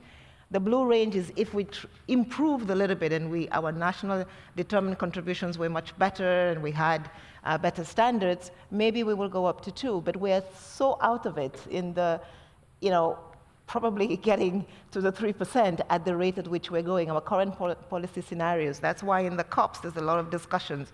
Well, maybe we should redo the NCQGs. But this is the other big challenge. We just came out of seeing what's happening in California. Insurance companies alone have lost $10 billion just in the 2.5 weeks of burning fires in California. Of course, the United States, there's going to be subsidies that can come in front of it. Insurance companies, $10 billion. The overall cost of it is estimated at about $90 to $100 billion. So climate change is another big growth retarder. The debt is another big challenge. And the debt is not a challenge just for emerging markets, low-income countries. It's a challenge for everybody. 2 or 3 weeks ago, France got downgraded by the rating agencies because it has a debt problem, it has a deficit problem, and it's not growing. The same thing, I think, in Germany, we are suffering with the same concerns about growth. In the United States, which is the fastest growing advanced economy today, it's still not growing at 2.4%, it's growing at 1.9%. 2.4 is the trend in the United States. So even, and as we all know, the biggest conversation in the United States is fiscal policy, is the debt, the deficit, and should we increase taxes? It has its highest deficit in over 30 years. So all of us are in this very difficult sort of fiscal financial situation. And we've all been talking this morning about we need more investment. We need $1 trillion. The report that I had the privilege of writing with Nick Stern says we need $1 trillion every year between now and 2030 to fix the climate challenge. Where is it going to come from if we are in this sort of debt situations? So it makes it even more difficult, and it makes policy and leadership even more important to make that case. Also, debt repayments, and we heard about it a little bit this morning, are going up, and they're going to go up even further. And so countries are suffering, and what do they need to do? They need to find ways of reducing the cost of debt and making sure that they can actually address some of the growing development challenges.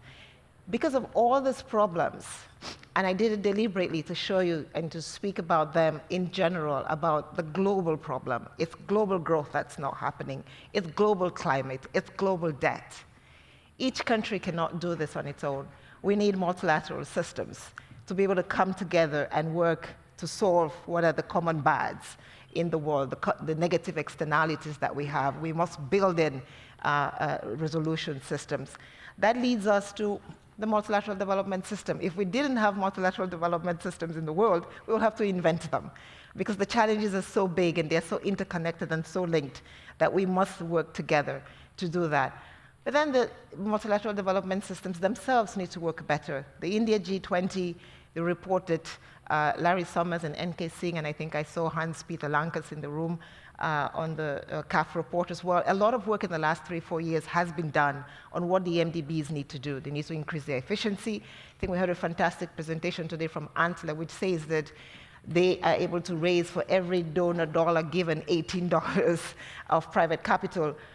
The development community does not have the capital, but they have the ability to federate, to bring together all the capital that's needed. So a lot of the work on the MDB reform has been about how can we improve the efficiency of the multilateral development bank systems, or the MDBs, so that they can raise the capital from the financial system. If $1 delivers 18, imagine what we could do to get to the 1 trillion. All of a sudden, as you said, we're not doing a lot. You said 73% think that we could raise more money to do this. If you have $1 of development resources raising 18 of private sector resources, we will get to the trillion very easily. So it is possible, but you need to sweat like Ansler and maybe get their resources. We need new forms of capital. We just had Pep talk about debt for nature swaps and blended financing, that we need guarantees that we also need. But to do that, we need to change the system. We need to change the way the global financial architecture works. We heard from the V20 this morning, the president of the V20, that multilateral institutions must, yes, cooperate and make sure that they are able to mobilize more financing, but that the external partners need a voice.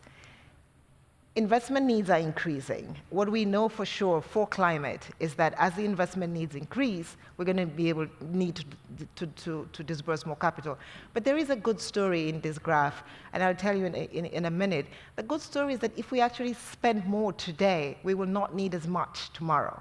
And as you can see, for the advanced economies, and this is what is needed to reverse the climate catastrophe, if you look at the advanced economies, what they were spending in 2022, it almost doubled between 2022 and 2030, and then it's going to flatline. Look at China. China's moved. China doesn't need to spend more because China has made massive, massive investments. Actually, we are benefiting from cheaper solar panels from China. We're benefiting from cheaper electric cars from China. We're benefiting from better, more hydro and more transmission lines that are actually saving energy from China. So we need to do that, and we can do it better. The next thing that we need to do is to make sure that capital is flowing in the right direction. What this shows is that across all levels of multilateral development, capital is flowing back to the advanced economies and not into the developing world. That is because it's actually more profitable to invest in the advanced economies. And so if it's more profitable to invest in the advanced economies, 80% of the emissions are in the advanced economies, you need to do more. Because just by doing more in the advanced economies, it reduces the cost of the investment that is needed in the developing economies.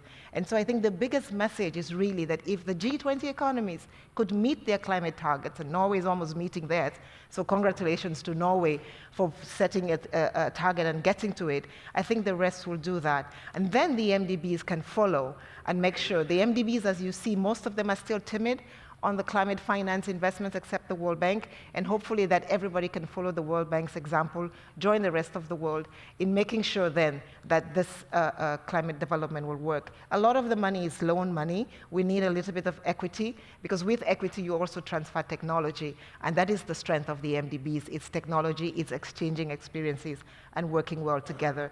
So there is a role for multilateral development systems. There is a possibility that we can reverse the climate finance catastrophe, because we have seen the examples of how to do it. We just need to work together in an interconnected world to do it well. Thank you very much.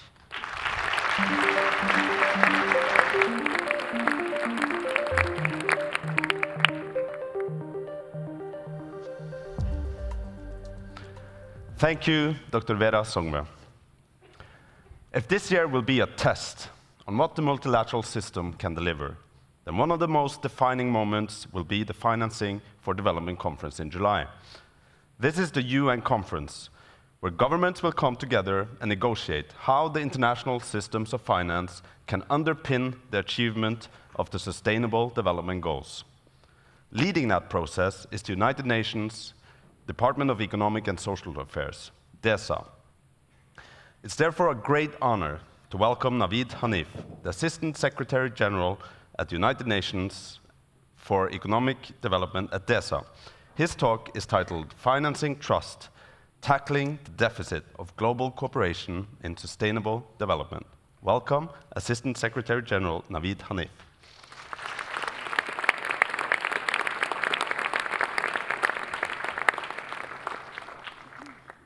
Good afternoon, everyone, and thank you for your presence today.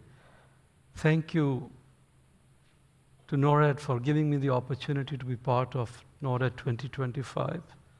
It's certainly an honor to join you. But before I come to the issue of financing for development, let me convey United Nations' sincere gratitude to the government of Norway and the people of Norway for their unwavering commitment to multilateralism, their unshakable faith in the United Nations, and NORAD's invaluable support to the work of the UN in the area of development. Norway remains a ray of hope for the United Nations in these testing times.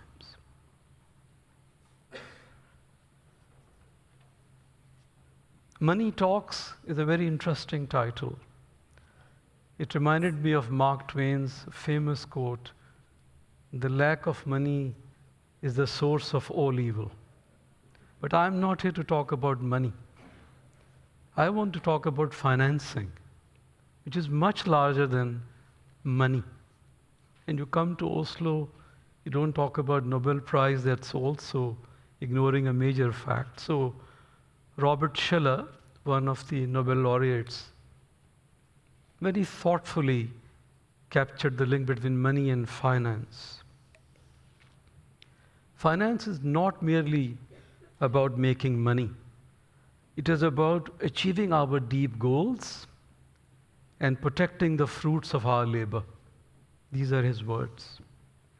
And the deep goals of humanity are enshrined in the Sustainable Development Goals in the 2030 Agenda, and its financing in the Addis Ababa Action Agenda.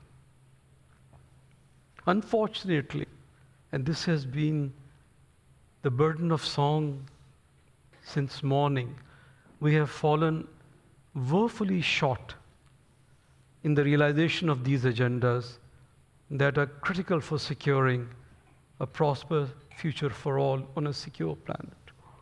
So the money is not talking to the promise of leaving no one behind. And lack of progress on this promise is one of the key sources of growing trust deficit within and among countries. Only 44% of people trust their national governments.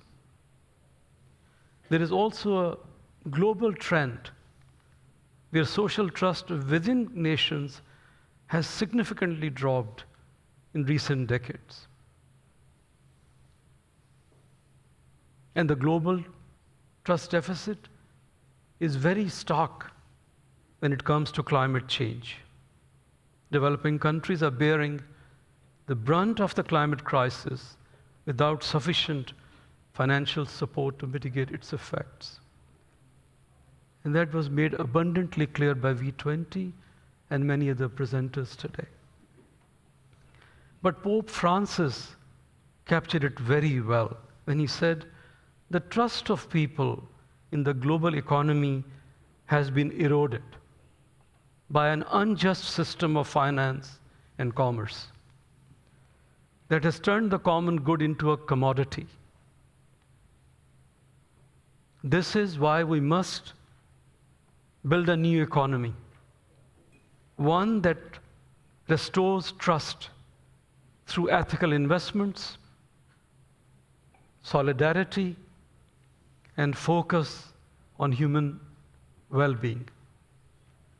And let's not forget, 10 years ago, that was the primary objective of Agenda 2030, to revamp our economy, to make sure everyone is included in prosperity. But our actions on finance are still embedded in institutions, markets, regulations, processes, and agreements that either perpetuate existing inequities or at best tinker on the margins. This must change. And for that change to happen, Agenda 2030 should become a central objective of financial decisions all over the world, be in the public sector or the private sector. It is a manifesto for structural transformation to fight inequality, combat climate change, achieve gender equality, and eradicate poverty and hunger and disease from the face of this earth. That is how we will rebuild trust within and among societies. Fourth Conference on Financing for Development provides the golden opportunity to do that.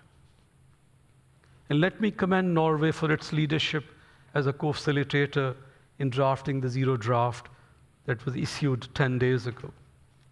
I will not go that the draft has named this period as a period of sustainable development crises, because all of those factors have been mentioned. Weak growth, exposure to climate change, debt distress, and lack of investment. Let me move to the solutions. The clock is ticking faster than I expected. 5 actions have to happen at FFD4 if we want to restore trust in multilateralism. First and foremost, we must catalyze SDG investment push through reforms at both national and global levels to expand fiscal space and lower the cost of capital. At the national level, budgets should be aligned with the SDGs. Governments should commit to transparency and accountability to restore the trust of people in their actions, in their promises, in their policies. Countries must expand fiscal space by better raising and using resources domestically. Some immediate gains can be made in reducing tax avoidance and evasion.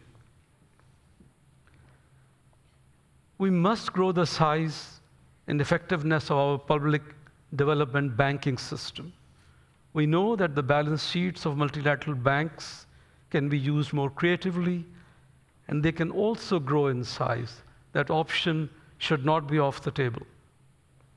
In a time of reluctance to spend taxpayers' dollars on capitalizing development finance institutions, repeatedly mentioned proposal, rechanneling of SDRs is a ready-made solution available to many developed countries.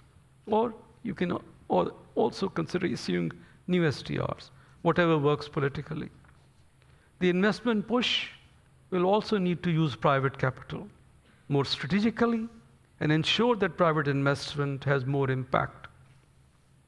Let me also clarify with my own experience, private investment will not align with public goals on its own. The public sector must lead by setting incentives to ensure investment in sustainable happens at speed and at scale. Second, addressing crushing debt burdens that are forcing countries to divert resources from SDGs. We need 3 actions on debt. Prevention of debt crisis is critical, and we must do more on debt transparency and adherence to principle of sustainable borrowing and lending. Second, we must systematically support countries with liquidity challenges. Enhanced liquidity support should be complemented by new institutional arrangements. Third, we must deliver faster and deeper treatments for countries that need to restructure, building on the progress made on the common framework. Third action is FFD4 must deliver reforms that recognize the primacy of public policy and public action to achieve sustainable development. This is the rectification we need to make to Addis Ababa Action Agenda. Public policy is central to moving the money. Fourth, strengthening international development cooperation. Focusing only on leveraging MDB balance sheets will not deliver the type of financing all developing countries need. Access to and quality of concessional and grant financing must be enhanced. We should re-energize our work on the development effectiveness and impact agenda. Finally, and most importantly, FFD4 should have a breakthrough on reforming the international financial architecture. It could conclude few actions, but it could also initiate actions in that direction. That includes improving global economic governance, making international tax cooperation fully inclusive and more equitable, reshaping the sovereign debt architecture, and aligning markets with sustainable development. The Pact for the Future has already identified some of those areas ripe for action. Friends, colleagues, we know the challenges and we have the solutions. It is the lack of action that has created the trust deficit. It is high time that we act to ensure that our common humanity prevails over individualism. It is time to ensure that solidarity and self-interest converge to restore trust. Together, let's make FFD4 outcome a milestone in our efforts to restore trust in our shared future, built around prosperity for all on a secure planet. Let's rekindle hope in multilateralism, and let's make the United Nations great again. Thank you so much.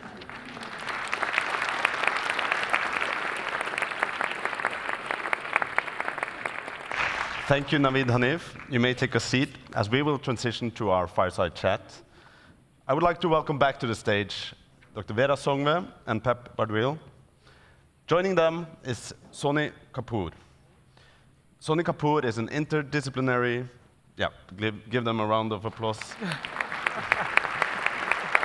Soni Kapoor is an interdisciplinary professor of climate, geoeconomics and finance at the European University Institute. With a 25-year career spanning finance, policymaking, research, and consulting, he's worked in 80 countries across 5 continents. Recognized for his policy contributions, he's been honored as a young global leader by the World Economic Forum and received fellowships from various prestigious institutions. It's good to have you here, Soni. And to lead this conversation, we're thrilled to have Robin Wigglesworth, the Alphaville editor at the Financial Times. Robin Wigglesworth joined the Financial Times in 2008 and is the author of the book Trillions, a book on the birth and impact of index funds, and has an upcoming book titled The Greatest Show on Earth, which explores the history of the bond market. Robin Wigglesworth, over to you. Very long introduction. I do love when my books get plugged, even the ones that haven't been written yet. So it is great to be here, because last time I was here, I actually saw the Arctic Monkeys play. Slightly different vibe. I think Arctic Monkeys is a good sort of setting for Norway in late January. I thank everybody for actually coming. They were the opening act for the Norad Conference. Exactly, yeah. Next year we'll get them on. But thank everybody for actually traveling to be here in Oslo in late January now. That's pretty brave. Sunny and I live here for our sins. We have a lot of stuff that we want to tackle. I mean, Vera, I'd like to start with you just because you said you were just back from DC. And I feel we have this massive orange elephant in our room here. For other people, it's hard to discuss and talk about. I'm a journalist, I can say whatever I want mostly. But Vera, tell us what the vibe was like and how you see this rather important change in the US political scenery, how that's going to play out on the subjects we're discussing here today. Well, first of all, thank you, and thanks for the FT. I get all my, what's happening from you as well. No, I think two important things. What is happening globally in the world, and I think we sort of briefly mentioned it earlier on, is there is dissatisfaction. And the reason for the dissatisfaction is, as I showed, there's no growth. And so people are not seeing their expectations realized. And so then there is a sort of retreat to more nationalism and to sort of what we know most. And so I think in the development space, when one talks about Washington, one thinks about the international multilateral development system as well, and what is happening there. And the World Bank just had In a Livable Planet added to the mandate in terms of what it needs to do. The IMF, and Kristalina talked about the Resilience and Sustainability Trust. She's now, the IMF is doing climate. And so you have two institutions that sort of, have come all out on climate. And then within a week, there is a change, I think, in its largest shareholders' position on that. We are hopeful that with private sector coalitions that have been and continue to work with the World Bank and the IMF in particular, that hopefully the policies towards climate will continue to go. And I think we heard from Brazil that there is a need to grow the taxonomy, to move towards compliance in the carbon markets. The good news is that this administration wants to do a CBAM. To do a CBAM, you need to move to compliance carbon markets. So there is some good, I think, that will come out of it. And so we are hopeful that, Elon Musk is there. He is the master of renewable energy cars.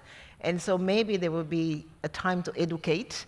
And then, once you educate, money talks, power talks. That's the title of the session today. In Washington, D.C., money is talking. We hope that money talks to climate.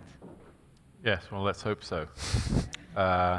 I think that was definitely the most hopeful version.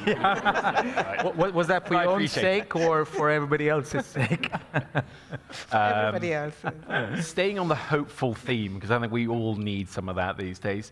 I mean, Pep, I'd love to hear a little bit more about these 10 levers. Which ones you think you're personally the most optimistic about, and which ones you maybe think, it's going to take a bit of arm twisting, or maybe, dare I say it, a change in the political landscape in DC? No, thanks. And you also give me an easy question. I think the ones that I'm most positive about, and I won't say hopeful, but just really positive about at the very start, is on country ownership, right, and country investment plans. I think, again, not just because of the current political environment, but because it's time. And for a very, very long time, countries have wanted to make it clear that they are in the driver's seat. They have their own plans. Like Sunny, I've worked in a number of countries like Vera and others. I can't tell you the number that have said, thanks for the analysis, but this is actually what we want to do. The question is, are we actually listening as institutions? And so I think that's the starting point. The plans are there. And even if they're not there on a website or they're not being touted, they have been developed. So I think that's a key bit. The second one for me is private capital. There is a lot of money in a lot of places looking for homes. And a lot of that money is aiming at what is broadly resilient. It's not all bad money, right? A lot of it is very happy to go into the renewable space, but also into agriculture and also into sectors, infrastructure sectors that are needed. So I think I'm extremely optimistic on that. The question is, will we be able to bring the appropriate de-risking mechanisms? I think we need innovation, but I don't think it's innovation for innovation's sake. Can we take the things that work? We know how to do public-private partnerships. Why aren't we doing more and more of those? And how do we make sure that we get them to the right scale? I'm not going to dodge a question on what I'm least optimistic about, but what I'm most concerned about is what I actually indicated earlier is actually perhaps most necessary, and that's around solidarity and levies. I think it is going to be very challenging in this environment to get alignment, but I don't believe that we should give up, because that's essentially saying that the piece that holds us together and contributions in sectors or from sectors that are most polluting, reallocation of subsidies, because it's too difficult, we're not going to push, and that's a direction I don't think we should be going in. How difficult do you think it'll be, though? Like I said, there is, I feel, positive sentiment towards these things, but obviously there are a million and one blockages. Look, I think it depends, and again, we have to be quite granular. The G7 themselves are the ones in 2009 that said we should reallocate inefficient subsidies. We didn't come up with that. Yeah. You came up with it, so go ahead, like, do it. So I would say that if institutions, if entities, bodies did what they said they were going to do, that would already get us quite a ways up the curve. So I don't think it's always about new commitments. It's about the internal political will and the dynamic to do what you yourselves have committed to. I think Vera just talks about CBAM. If that's done, okay, fine. Let's look at the positive side of it. So I would say this is not going to be an easy few years, but it was never going to be easy regardless. So how do you make the most of the momentum that you already have?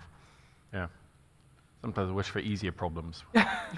Easier. There wouldn't be problems. Yeah, exactly, yeah. Naveed, I mean, what are you expecting from out of this? I mean, the fourth conference on financing development is happening. What do you hope to get out of that? Well, it's not what I hope, I expect, what people need. See, you gather leaders from all over the world, you raise hope, expectations, and if you do not deliver some actions which are desperately needed in the area of debt, in investment, international development cooperation, then the distrust will exacerbate. So these actions are needed. So we should begin with what is needed and what is possible and see the gap there, so that we do not disappoint people by showing we couldn't do anything that you needed. We will be able to deliver so much in terms of political agreement. So what I have done, I don't have it with me right now. I have a cheat sheet on, look at the positives we have done so far. Look at the action by multilateral development banks, inconceivable in 2020. They were not willing to optimize their balance sheets. In 2022, we have a breakthrough. They have a roadmap, $350 billion in 10 years. Look at collaboration on AI. Despite the differences at the UN, they are working together to develop global norms. Look at collaboration on high seas, on oceans. So we cannot underestimate the force of multilateralism, which pushes you to act because of the compelling nature of problems which are beyond the remit of one country. So I remain fairly confident that the trend I have seen in terms of challenges hit us, we act. So that will continue. Ambition depends on few actors' positioning, but we have no choice to force multilateralism ahead and make sure the 2030 agenda regains its speed. What alternatives do you have if you want to live on this planet and make sure the progress we have achieved in the last 3 decades? 26% poverty in the 90s, we are down to 8.6%. So why are you giving up on your accomplishments? So I remain confident that we will continue to work together. Ambition may differ, but multilateralism is the best antidote you have at this juncture to fight the forces of fragmentation. So what are the key UN proposals if we're going to reorganize this international financial architecture to enable these things? See, first of all, what is financial architecture? I must tell you, there is nothing called a system which was created in one go. It's an amalgamation of many things. So we look at institutions, we look at markets, we look at groupings that exist, G20, G7, B20. And then we see the behavior of individuals in this system.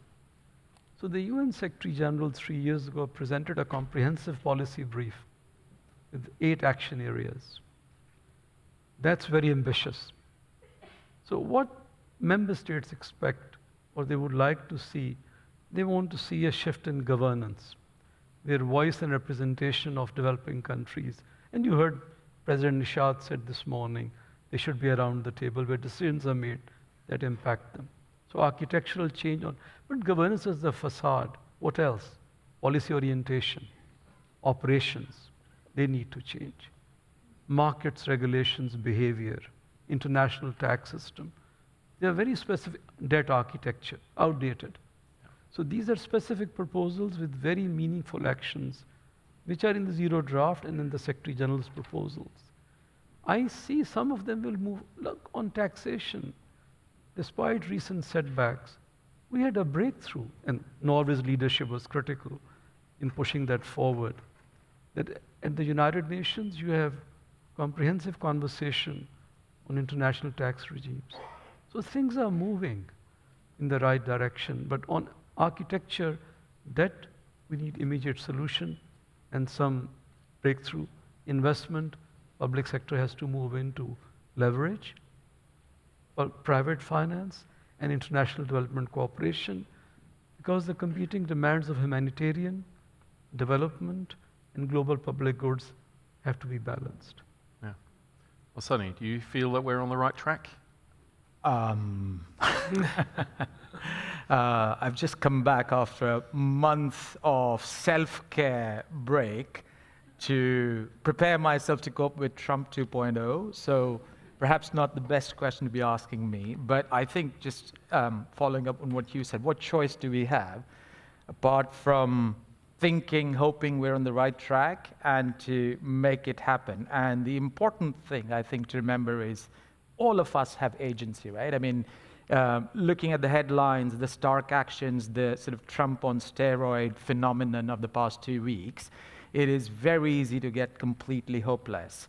And the very critical thing to remember is everybody, every single one of us, at country level, institutional level, at an individual level, domestically, internationally, has agency and scope within our day job and outside to do the right thing. And I think that a lot of there's between heat and noise, there's going to be a lot of noise, and we will almost surely end up with much less heat, because every single one of the actions taken, no matter how radical, ridiculous, in fact, the more radical and the more ridiculous, will be resisted in some form or the other, right? I mean, again, I think there's a little bit of shock and awe going on, because it all started on this note. Everybody's sort of very pliant and sort of lying down.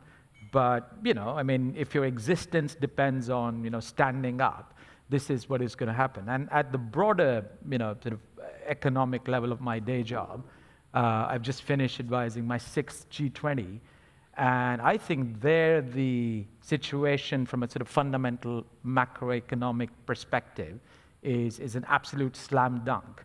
And let me explain. So if you look at the whole history of sort of all human progress, every bit of sort of prosperity we take for granted, there are only two fundamental sources of all economic growth and prosperity. And those are human capital, broadly defined, human ingenuity, right?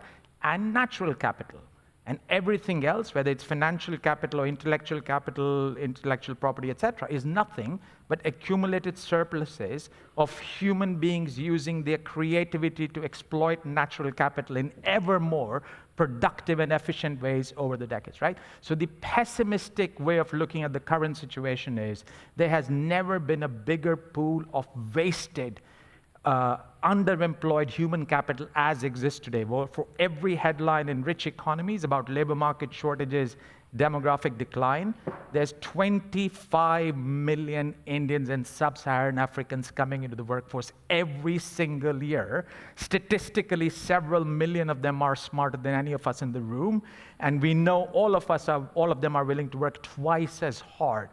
Giving this human capital the potential to be the best version of themselves, we could be at the golden age of economic growth and productivity, right?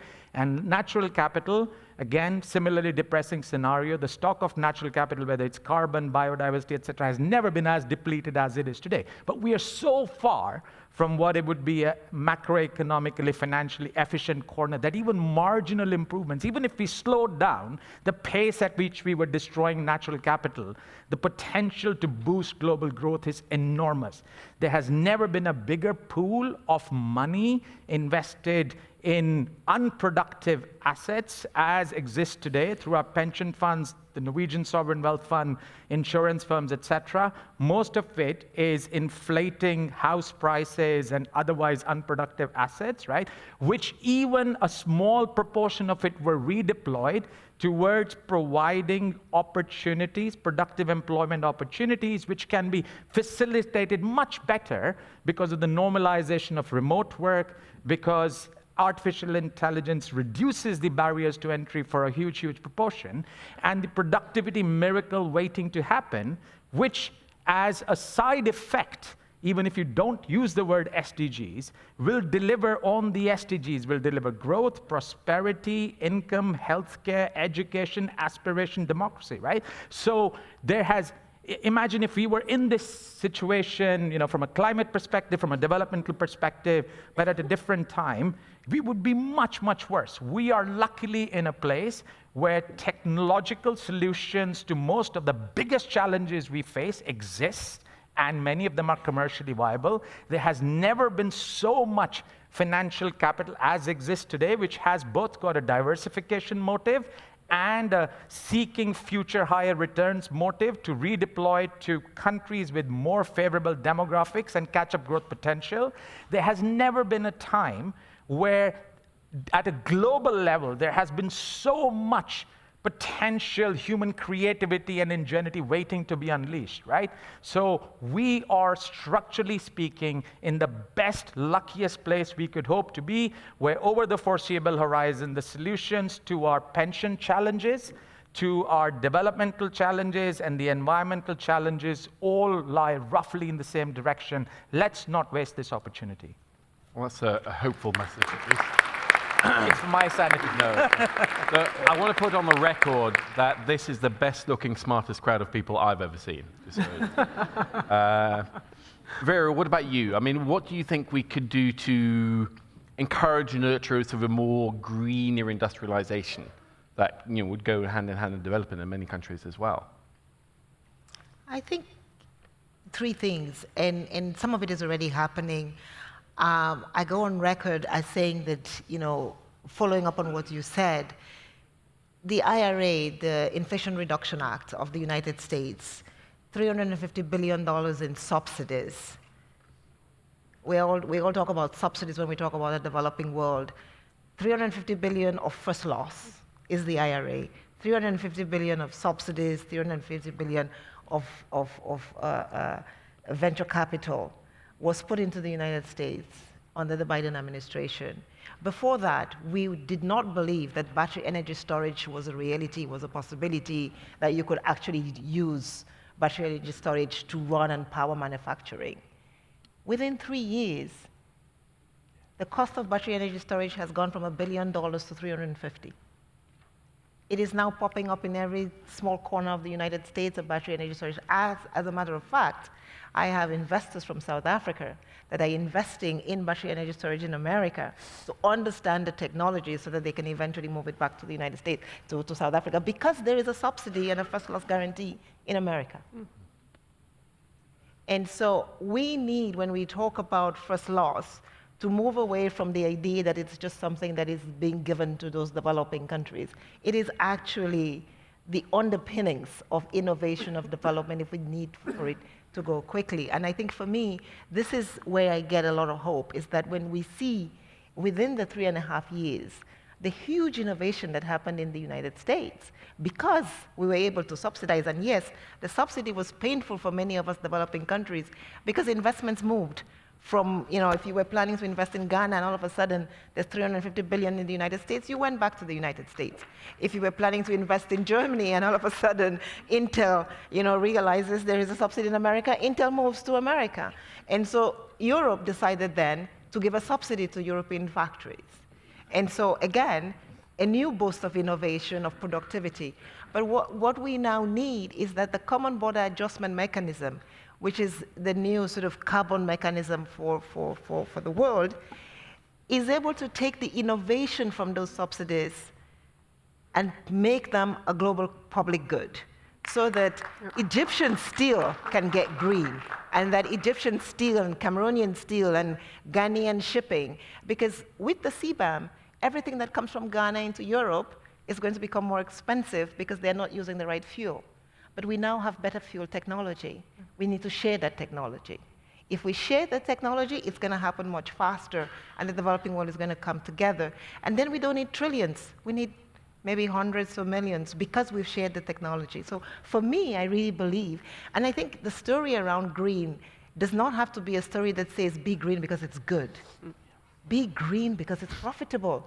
You all saw 2 days ago, 3 days ago, in headlines of the FT and others, We lost $700 billion in speculative money because DeepSeek said, hey, I can run all of your Bitcoin factories with much cheaper energy. I know how to do it much cheaper. And essentially, what we are beginning to see is that new technology is making many things that we thought were going to be expensive. So the 500 billion AI announcement that was made, all of a sudden we don't need 500 billion. DeepSeek is telling us we need 52 million. Listen to this. This is what is happening. This is why markets are moving in this last week, is where technology is getting so much better. So 2030 may seem so close and so difficult to get to, but I think with the technology that is out there, electric cars, 500,000 of them are being sold in Europe, in the United States, in China. We can get to 1 million. Ethiopia now has electric cars. Benin is moving to electric cars. They're manufacturing it there. So I think what we need to do is see how fast, and that's why the 80% emissions in the G20 is so important. If the G20 alone, forget about even giving more and additional resources to the developing nations, do it yourselves. If you get there, it will make it cheaper for everybody else to get there even faster with a lot more, and we will meet the 2030 target. So this is where I get hope, is that we get those lights of the IRAs that come up. India is doing something, the EU is doing something, Saudi Arabia is doing amazing stuff, Norway as well. If we could federate all of those new innovations, we will be there, and I'm hopeful. Thank you. Hey. I mean, you're from I say Norway's a small country, but Barbados is even smaller, though you have far better cuisine. I remember a flying fish sandwich I had in Bridgetown that was spectacular. What's your perspective? Like I said, all these big projects and the big spending plans in Saudi Arabia, China, India, the US, smaller countries have a slightly different perspective. Do you think we can benefit from that the spillovers will not just suck attention elsewhere? I think that both what Sonny and Vera have said is incredibly accurate and very inspirational, and I think that's the starting point, is to know what's possible. I think from a growth perspective, and again, it depends on the smaller economy, it depends on how diversified your economy is. Barbados, 45 to 55% of the GDP is directly or indirectly linked to the tourism sector. So, how you diversify, there are ways, but it's going to take time. Prime Minister Motley will more often than not speak of large ocean states, not small island states. And I think there's an awful lot that we don't know about in waters that are barely explored, right? So we know way more than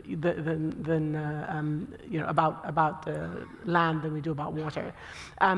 Where I'm concerned is more in the space that I think crosses into SDGs and resilience and investments in things that don't quite yet have that return, for which the business models are not clear, and for which the balance between public and private will still skew towards the public, right? So of course you can benefit, but I just think it's going to require a little bit more creativity.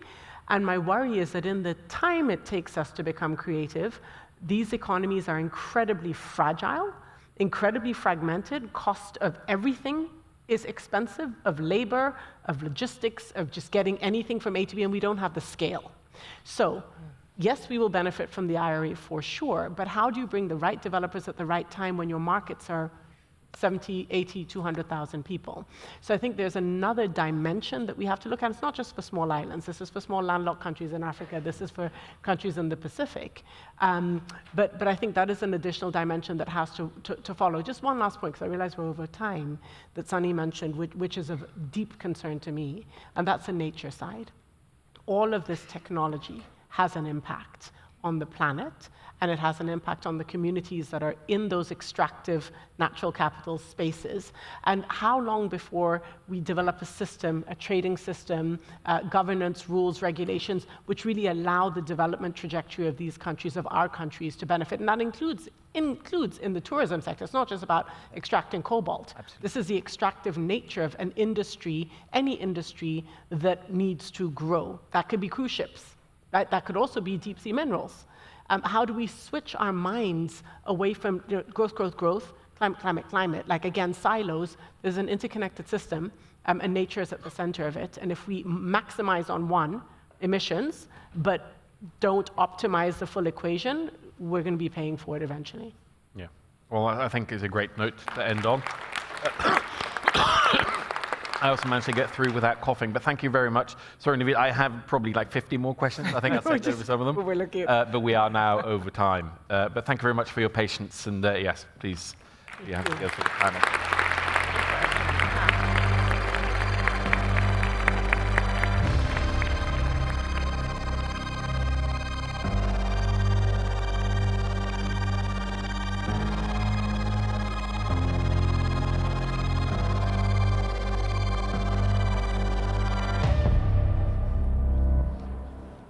Thank you, Robin Wigglesworth, for leading that fireside chat. We will now go straight into the final session titled Follow the Money.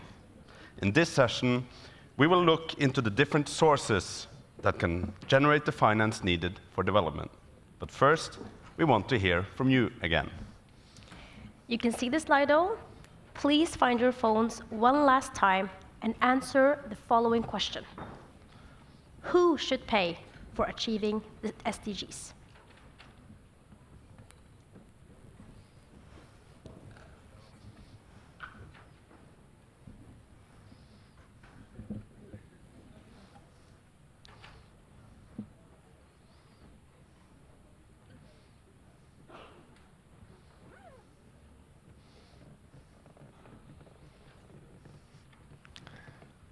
All right.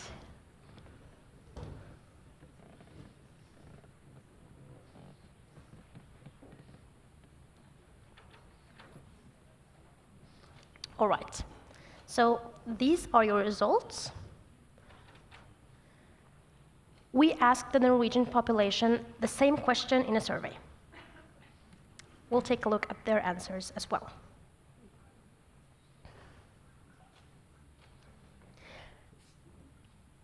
About half of the Norwegian population point to rich countries and large international companies. As you could see, it's not very different from what you said. At this point in our program, we had planned a conversation between Dagfinn Høybråten and Christina Lund. Unfortunately, this will not proceed as originally scheduled. In your answers just now, you pointed to the responsibility of governments and companies. Our next speaker, which you have already met, has experience from both as the former Prime Minister of New Zealand and a global leader on the responsibility of business as the chair of the Extractive Industries Transparency Initiative. It's an honor to welcome back Helen Clark. She will give a keynote titled Transparency and Good Governance, Essential Pillars for Financing Development. Please give her a warm welcome back to the stage.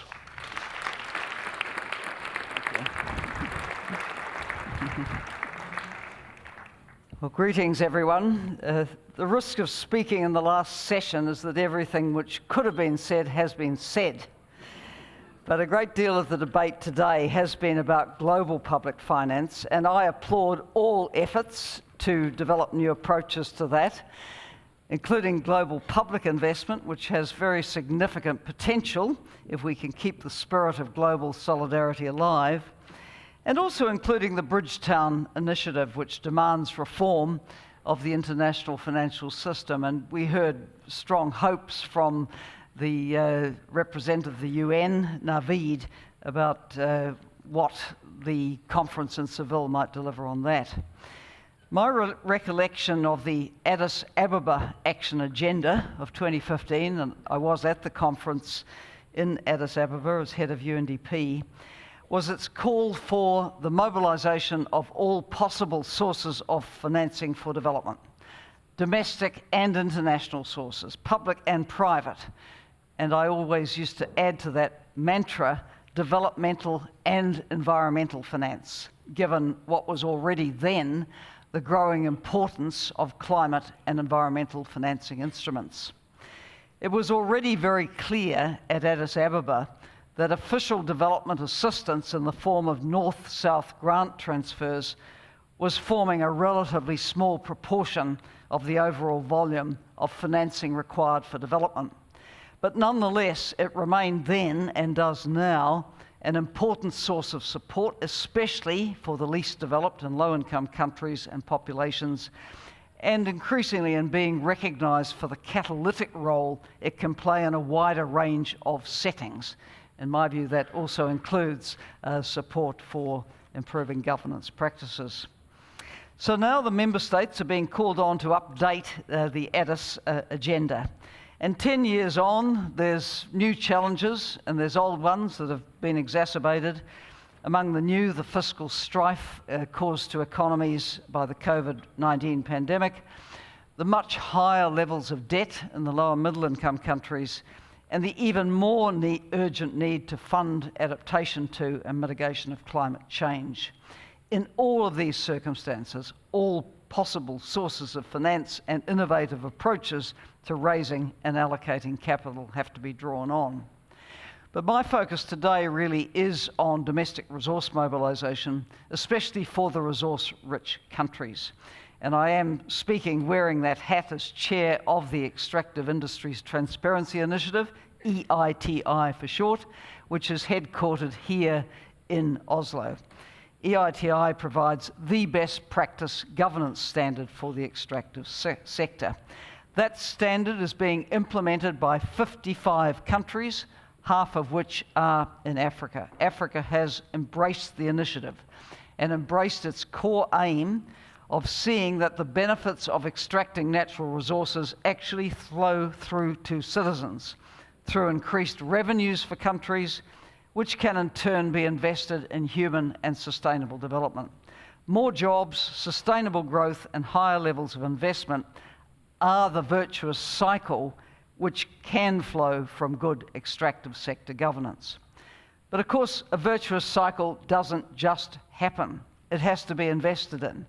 The institutions, the laws, the policies, the practices needed have to be in place for domestic resource mobilisation from extractives to reach its full potential. The potential for that mobilisation is very significant. The EITI member countries variously report revenues of between $130 and $350 billion from extractives each year. And those revenues often account for a very high share of a country's GDP, overall government revenue, and exports. In 34 of the 55 countries which implement our standard, the resource sector has accounted for between 20% and up to 95% of government revenues over those last 7 years. And of these countries, 14 are least developed countries or low-income countries.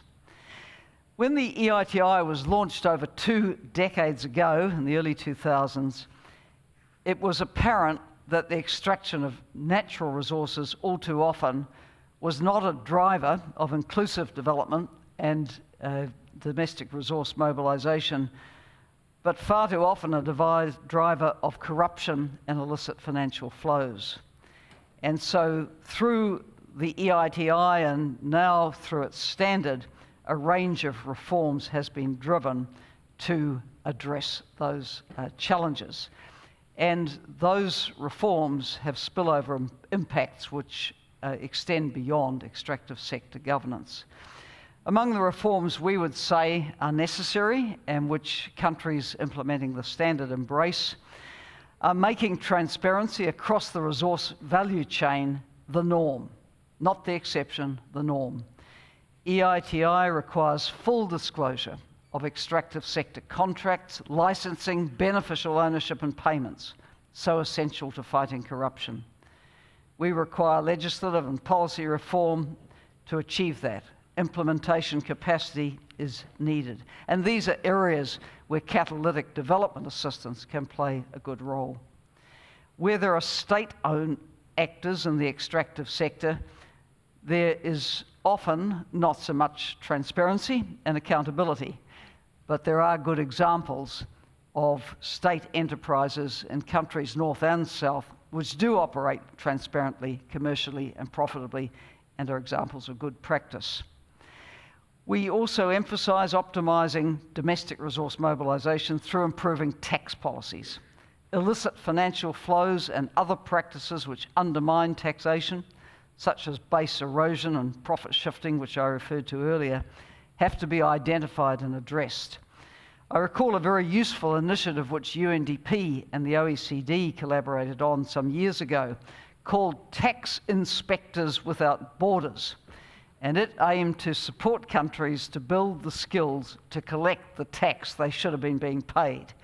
And tax inspectors from north and south were assembled in squads to go out and transfer skills. It was a very practical form of capacity development.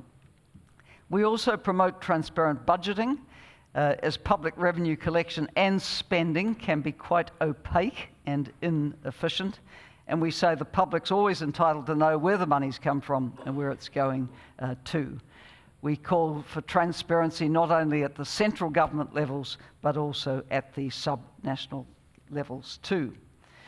One of our tools is the multi-stakeholder platform on which we operate at the global level and at the country level. At country level, you will see the multi-stakeholder groups made up of government, industry, and civil society representatives. Their job is to help identify and counter the practices which undermine domestic revenue mobilisation, and they should also be widening public debate about the use of the revenues from the sector. At a time of energy transition, the countries rich in the critical minerals have big opportunities to leverage their resource wealth.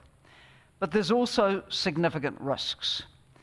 Where there is a sudden surge of interest in exploration and extraction, the possibilities of poor process, backhanders, bad deals for countries and communities, cutting corners on environmental and social requirements are all in prospect.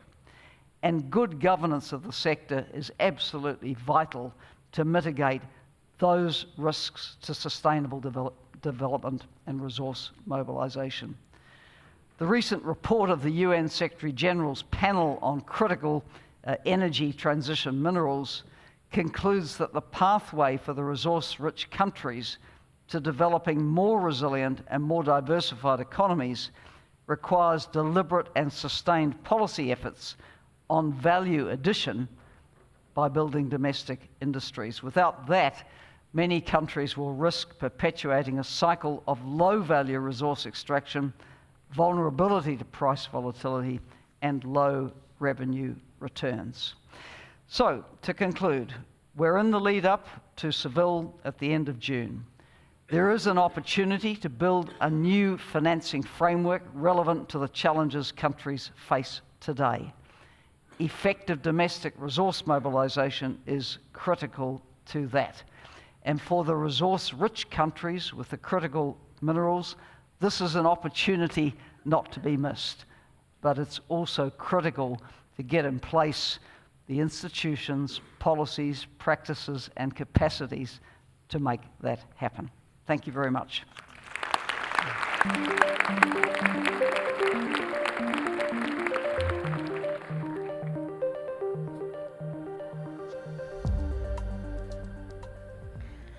Thank you, Helen Clark. In the last decade, we have seen some huge scandals, such as the Panama Papers, uncovering how tax havens have been used to launder money, conceal wealth, and dodge taxes. Money that could have financed development. Our next speaker may be the world's leading economist on this topic. Gabriel Zucman is a professor of economics and director of the EU Tax Observatory at the Paris School of Economics.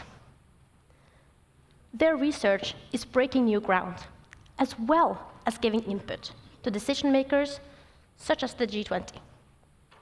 Gabriel Zucman, please welcome.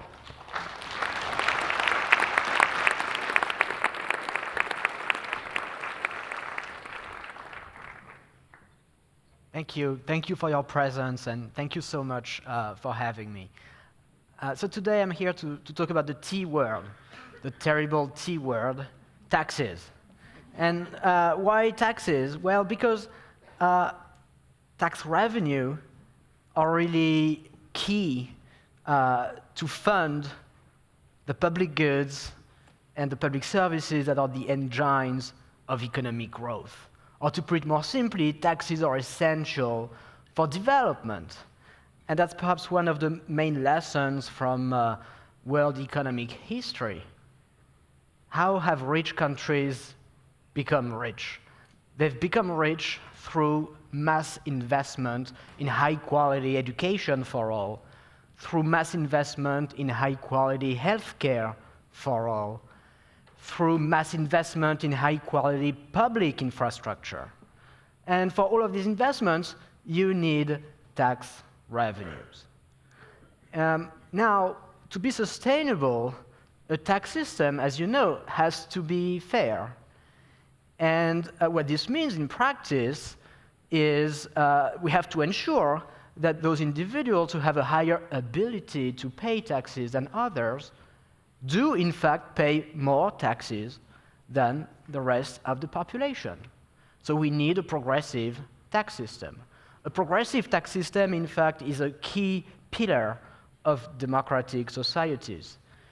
It is essential for social trust in governments and for social cohesion.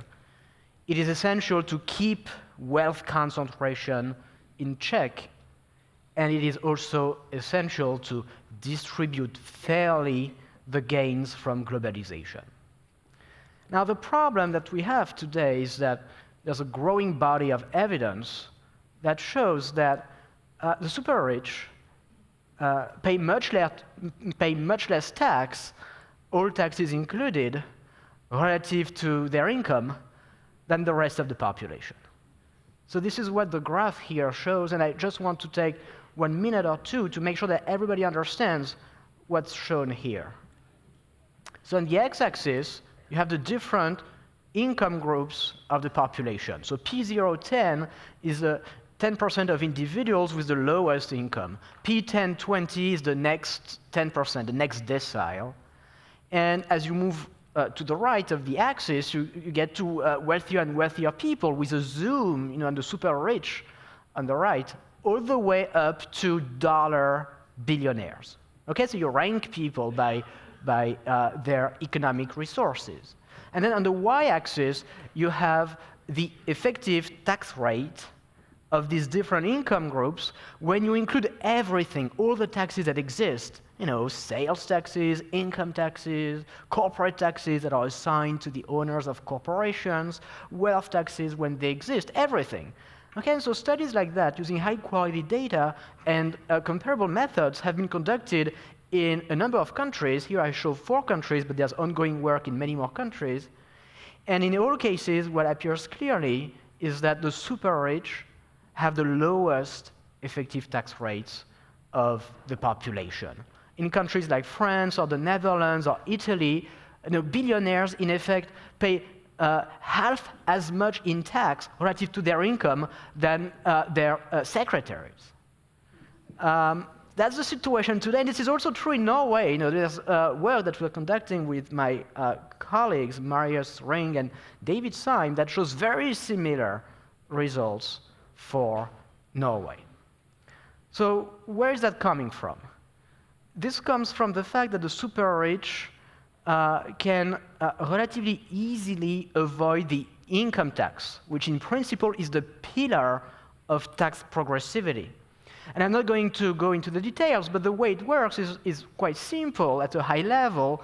When you're very rich, you can relatively easily structure your wealth such that this wealth is not going to generate a lot of taxable income, sometimes even zero taxable income. So for instance, a few years ago, you had revelations by the US media ProPublica on the taxes paid by US billionaires, and you saw in some years, people like Elon Musk or Jeff Bezos paying almost zero tax. In 1 year, Jeff Bezos, the richest man in the world at the time, reports zero taxable income, and he says, "Oh, look, I'm so poor that I'm going to claim family benefits."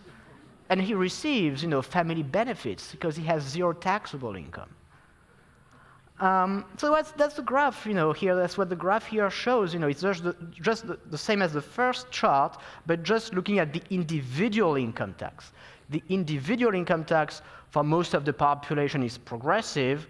but then the effective tax rate collapses to nearly 0% at the very top of the distribution. Why is that a problem? Well, it's a problem because this failure of our tax systems has been a key driver, a key engine behind the rise in global wealth concentration. So if you look at the wealth owned by global billionaires today, that's about 3,000 individuals, they own in wealth the equivalent of 14% of world GDP. You know, that's 0.0001% of the world population that owns about 14% of world GDP. And that share, that fraction of the world population, that tiny group, owned the equivalent of only 2 to 3% of world GDP in the 1980s. And why is that a problem? You know, wealth for most people is a good thing, but for the very rich, wealth is power. And an excessive concentration of wealth means an excessive concentration of power. The power to influence public policies, the power to influence the prevailing ideologies, the power to buy newspapers, the power to buy social media, the power to influence, to rig markets, and so on, and so on. And so wealth concentration at some level clashes with our democratic ideals. What do we do about that? There are many things that should be done. And thanks to the leadership of Brazil at the G20 last year, we started to take one preliminary but important step towards addressing that issue. One potential solution to that problem is by having a coordinated minimum tax on the super rich. So the proposal that was put on the table by Brazil, and I wrote the technical report that details that proposal, is the idea of getting together as countries and saying, look, there should be a floor to how low the tax rates of the super rich can go. They should pay in tax each year the equivalent of at least, let's say, 2% of their wealth. It's not super ambitious, 2%, when their wealth is growing 6, 7, 8% per year on average, but it's more than 0%. And even with a small 2% tax rate on a small population of about 3,000 taxpayers, this would generate about 200 to 250 billion in additional tax revenues globally. And so you might say, okay, you know, is that a lot of money, 250 billion? Well, look, I think the best comparison is this.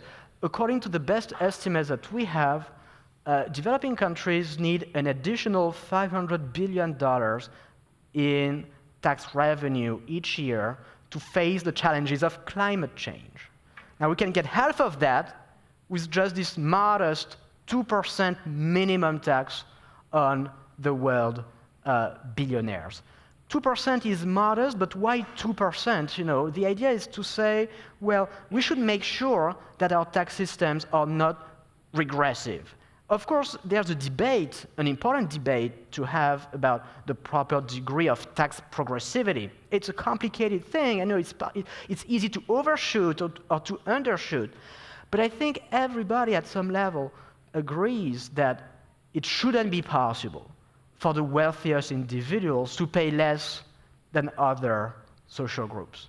And so with a 2% minimum tax, essentially that's what you get. You know, it erases that anomaly. And if you extend the tax to people, let's say, with more than $100 million in net wealth, that's the chart that you have here. You know, it's not making our tax systems progressive, but it's getting rid of that unjustifiable regressivity at the very end.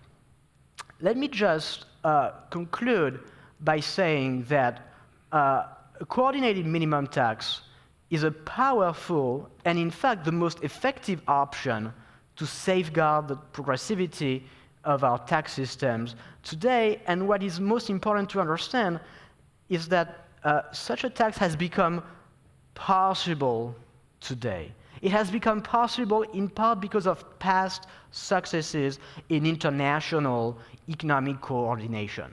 So for instance, now there is an automatic exchange of bank information between countries that makes it much easier for tax authorities to track assets that are held abroad. That's essential to be able to enforce such a tax effectively. And second, in 2021, more than 130 countries have agreed to implement a minimum tax of 15% on multinational companies. It's insufficient in many ways. The tax rate is very low, but it demonstrates something very important, which is that tax competition is not a law of nature. It's a policy choice. We can choose competition just like we can choose coordination. And what we did for multinational companies, we could do tomorrow for billionaires. Thank you very much.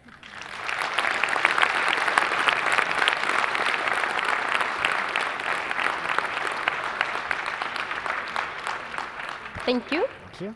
We will now have our last fireside chat, so please take a seat. Okay. Here. Yes. Joining us is Tellef Thorleifsson, the CEO of Norfund, the Norwegian investment fund for developing countries. Prior, he was the co-founder and managing partner of Northstone, a venture capital fund, and Voxtra Foundation, which invests in agribusiness in East Africa. I would also like to welcome back Helen Clark and Robin Wigglesworth, who will be leading this conversation. Please give a warm welcome to the whole panel.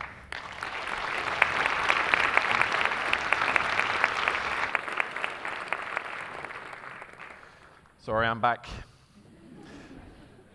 But I brought guests with me. Thank you very much for the introduction again. We'll dive in. Gabriel, I mean, that was a fascinating presentation. The title was A Modest Proposal. Obviously, the original modest proposal was Jonathan Swift suggesting that they ease starvation in Ireland by eating babies. Do you think they have the same likelihood of succeeding? Look, I think that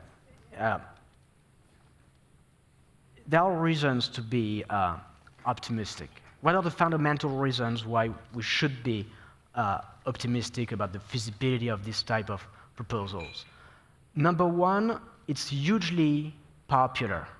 When you look at opinion polls everywhere, and you ask people whether they support a more progressive tax system, taxing the rich more, and especially the super rich, they say 70%, 75% of them, they say yes. That's even true, in the US, and even if you poll Republican voters in the US, there were lots of polls that were conducted a few years ago where you have a majority of even Republican voters that support such policies. So it's hugely popular. There's a precedent with the global minimum tax and multinationals that shows that it's technically feasible to come together to have common rules like that. And so it's going to take time. Let's not be naive. It's not going to happen immediately. And also, let's not be naive also in the sense that it's important to understand that the super rich, they're going to fight, tooth and nail to prevent that from happening. And they have influence and they have power. But the forces of democracy are powerful. They are more powerful, ultimately, than the forces of oligarchy. Even though today, it's easy to be pessimistic and sad, but in the long run, don't underestimate the forces of democracy. And let me just finish by saying, look at what has been achieved in just 1 year when you have a country like Brazil that decides to put these issues on the agenda at the G20. The G20 exists since 1999. And I discovered by being involved in these things that the finance ministers, they meet all the time. And not once since 1999 had they ever discussed issues of inequality, tax progressivity, taxing the super rich, some of the most important issues of our time. And that changed last year when the Brazilian government, as president of the G20, said, no, look, we have to talk about that. And that's hugely important. Well, I mean, Helen, you actually have fought elections and won them. I'd love to hear your perspective on how feasible something like this is. I mean, it's always popular to say we're going to tax people richer than you. I'm all for my neighbor paying more tax than I am, but in practice, it always seems to fall apart a little bit. Do you think this is feasible in the longer run, at least, as an aspirational goal? Actually, the first election I won as Prime Minister, we campaigned on lifting the top tax rate from 33 cents on the dollar to 39, and we won the election. We were up front. So, I mean, still low by European standards, but useful revenue nonetheless. But look, I mean, Brazil's G20 year was a very important year. It's a progressive country currently, and it enabled, things to come onto the agenda which hadn't been there before. This year it's South Africa, also a progressive country in these issues, but next year it goes to the United States. So I wouldn't expect a lot of work to be done on it then, and then it kind of depends on where the baton goes round, doesn't it? Following that, I think possibly the United Kingdom, and following the last UK budget, isn't it correct that about half of the super rich class in the UK are considering going to the Virgin Islands or somewhere because of the change to the non-dom tax rules? So this is really leading me to say that if it were to work, and if I were asked, would I like to see billionaires pay 2% wealth tax a year? Yes, terrific. But will everyone sign up to it? Will there still be tax havens? Will the super rich migrate to those? Is it possible to collect it? I mean, our colleague says it's technically feasible. It probably is, but it absolutely would require everyone in, or it doesn't work. And then the issue is, what's done with the money? Does it go into the national treasury of the country that collects it? Does it go to development? Where does it go? I mean, so it seems to me the devil's always in the detail of implementation and whether you can get real global solidarity around it. Yeah. I mean, Tellef, I mean, we have slightly different perspective that we live in Norway and we have a wealth tax here in Norway. And I mean, as long as I can remember, it's kind of ebbed and flowed, but it's always been a political debate every 4 to 8 years. It's come up as this terrible thing or this great thing. What's your thought on sort of a minimum global wealth tax for centimillionaires or billionaires? Do you think it's feasible? First of all, I think that Mr. Hasid spoke earlier about the trust deficit when it comes to taxation. That's certainly also, I mean, globally there's a trust deficit. So I certainly agree with Helen. And also, to best of my knowledge, no countries has over time been able to tax the super rich heavily because they have the best lawyers, they build trusts, they move either the capital or they move themselves, so they go to wherever they avoid paying high taxes. And they're also politically connected. So unfortunately that's the case, even if clearly the differences that you're highlighting is really damaging the social fabric of our societies, these big growing differences. But if you're looking to Norway, where we do have a wealth tax of 1.1%, but because there's a high tax on dividends, the actual wealth tax is around 2%. All the rich people, or a big group of the rich people, are voting with their feet. They're leaving Norway. They're going to Switzerland. About 500 families are left over the last couple of years. And so actually the tax income that Norway will end up getting will be reduced because all of the capital is moving. And also, over time, what's being argued is that the local bias in terms of having local proximity is being lost because people are moving abroad, particularly for the next generation. So to your point, Gabriel, it has to be global if it is to work. Otherwise, they will just go wherever to tax havens. Britain has always been a tax haven, even if the non-dom is closed, all the Virgin Islands and what have you. So they will go wherever. Yeah. I mean, Gabriel, how do you see, maybe not global, sort of every country in the world adapting, but how do you see it feasibly happening? Do we need to basically, there's the double Dutch sandwich, right, which was the corporate tax arrangement that the Netherlands has. Ireland is kind of a tax haven, Delaware in the United States. There's always somebody, right, that's going to essentially undermine it.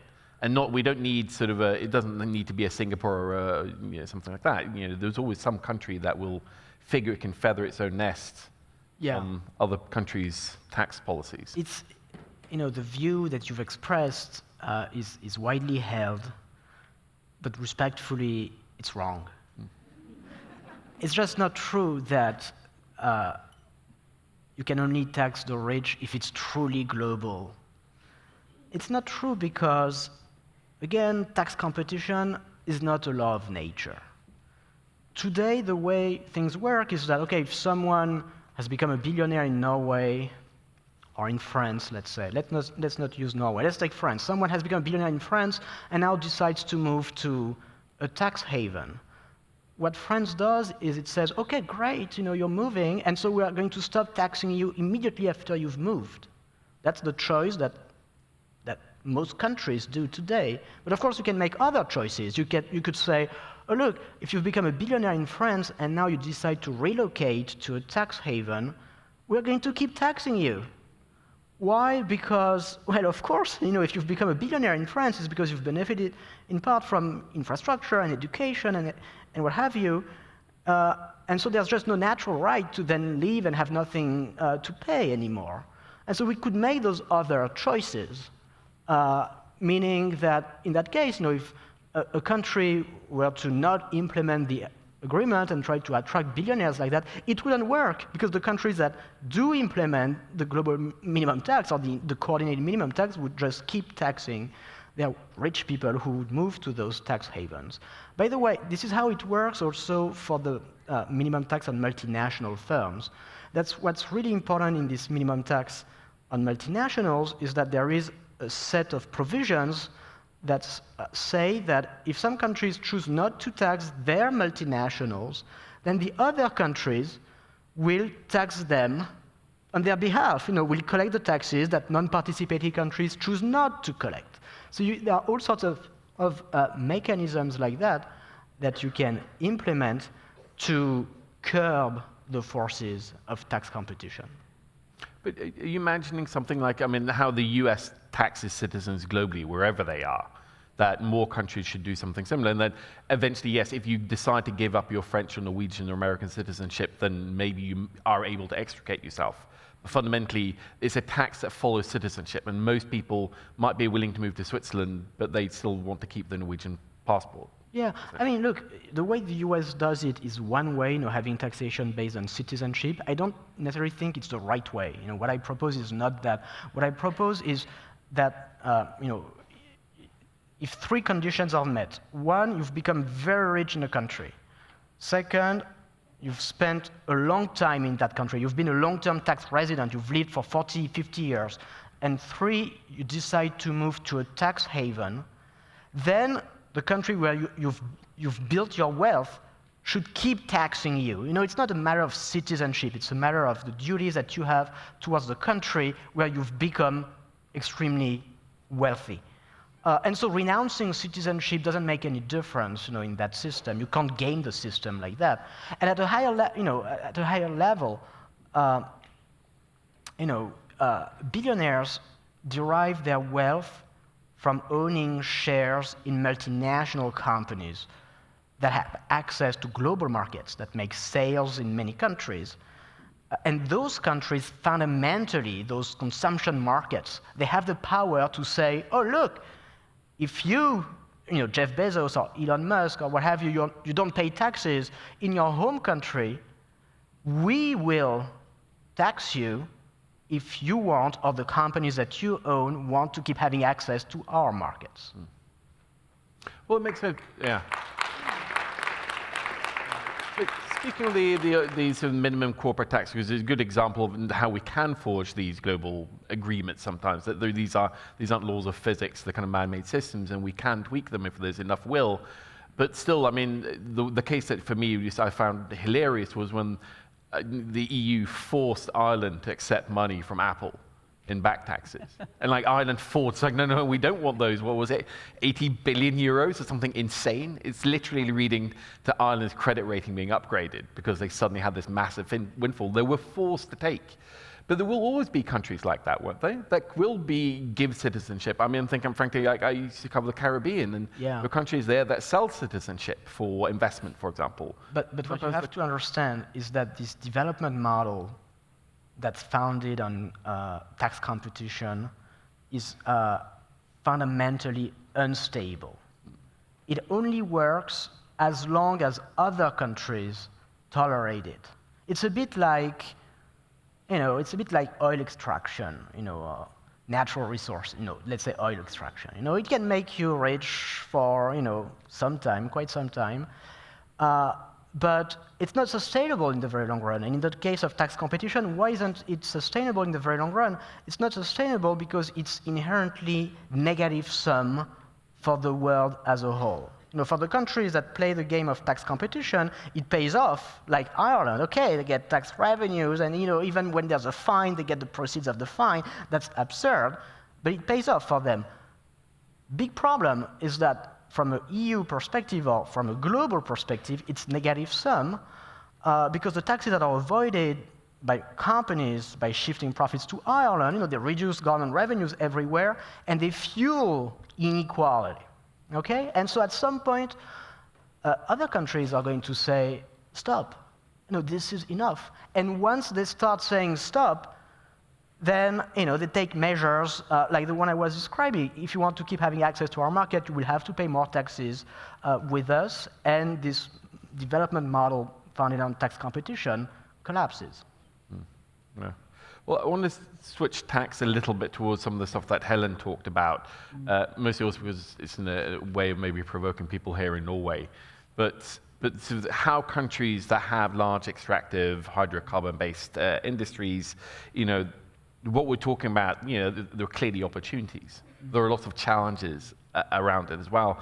And IT, I'd love to hear how you see these sort of that kind of dynamic shaping up for those countries that see the opportunities, know maybe that this needs to be done, but still are utterly or to a large extent dependent on revenues from these industries and sectors. Well, I think Norway's an interesting case because my understanding is it doesn't use the oil revenues for current expenditure. It builds into a sovereign fund.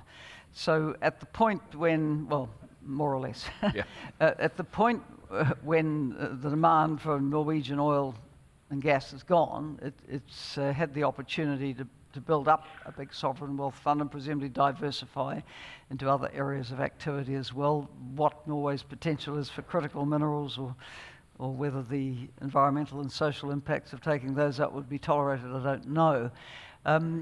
For a lot of the countries in the EITI family, their substantial revenue flow from extractors is from oil and gas.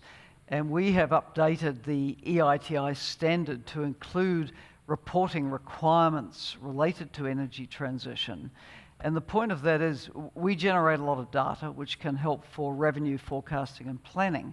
And countries which are, if you like, on the periphery of the oil and gas markets now need to be thinking about their future position pretty hard, because the first ones to be dropped in a way will be the least efficient, smaller scale producers far from the biggest demand. Now, some countries are in the happy position of being on both sides of the equation, so they're making money out of oil and gas now, but they've also got critical minerals that can be worked up. And on the critical mineral extraction side, we really do highlight the importance of best practice governance, because whenever there's a gold rush for anything, and in this case for critical minerals, you will get those who want to cut corners. Bad process, poor consultation around environmental and social, backhanders will be paid. So the stronger the governance, the institutions, the oversight, the accountability, the disclosure, the more likely we are of having a smoother transition. Having said that, in the study that we had done on where the interest was in the critical minerals in the countries that belong to our organization, overwhelmingly, the new exploration interest is in protected areas, like national parks, and in lands important to indigenous people and or to local communities. So already over that, you can see huge red flags of conflict. The energy transition actually is not shaping up to be that, seamless, happy, and harmonious a process. No, I suspect not. But that's also something that ties a little bit to Norway. That we heard from the Deputy Finance Minister from Brazil earlier that the cost of extraction in a barrel of oil in Brazil is super cheap environmentally. Norway is also something we tell ourselves in the mirror every morning, that we have very clean oil here in Norway. And I suspect, go to any oil country, they'll say that their industry is uniquely clean and green and amazing. So obviously everybody else needs to shut their spigots, as it were, but we need to pump ours. Is that always going to be, like I said, to return to your political experience, my feeling is that, fundamentally politicians, they need to get elected within the next 4 to 5 years. And, some of these questions we talk in abstract about the world we leave our children. In practice, people respond to their own personal incentives and how do I keep my job in 4 years' time? Yeah. So we're never going to be able to do it. Well, in reality, does Norway have a plan for when there is no oil and gas being pumped? Is the Sovereign Wealth Fund going to cover it?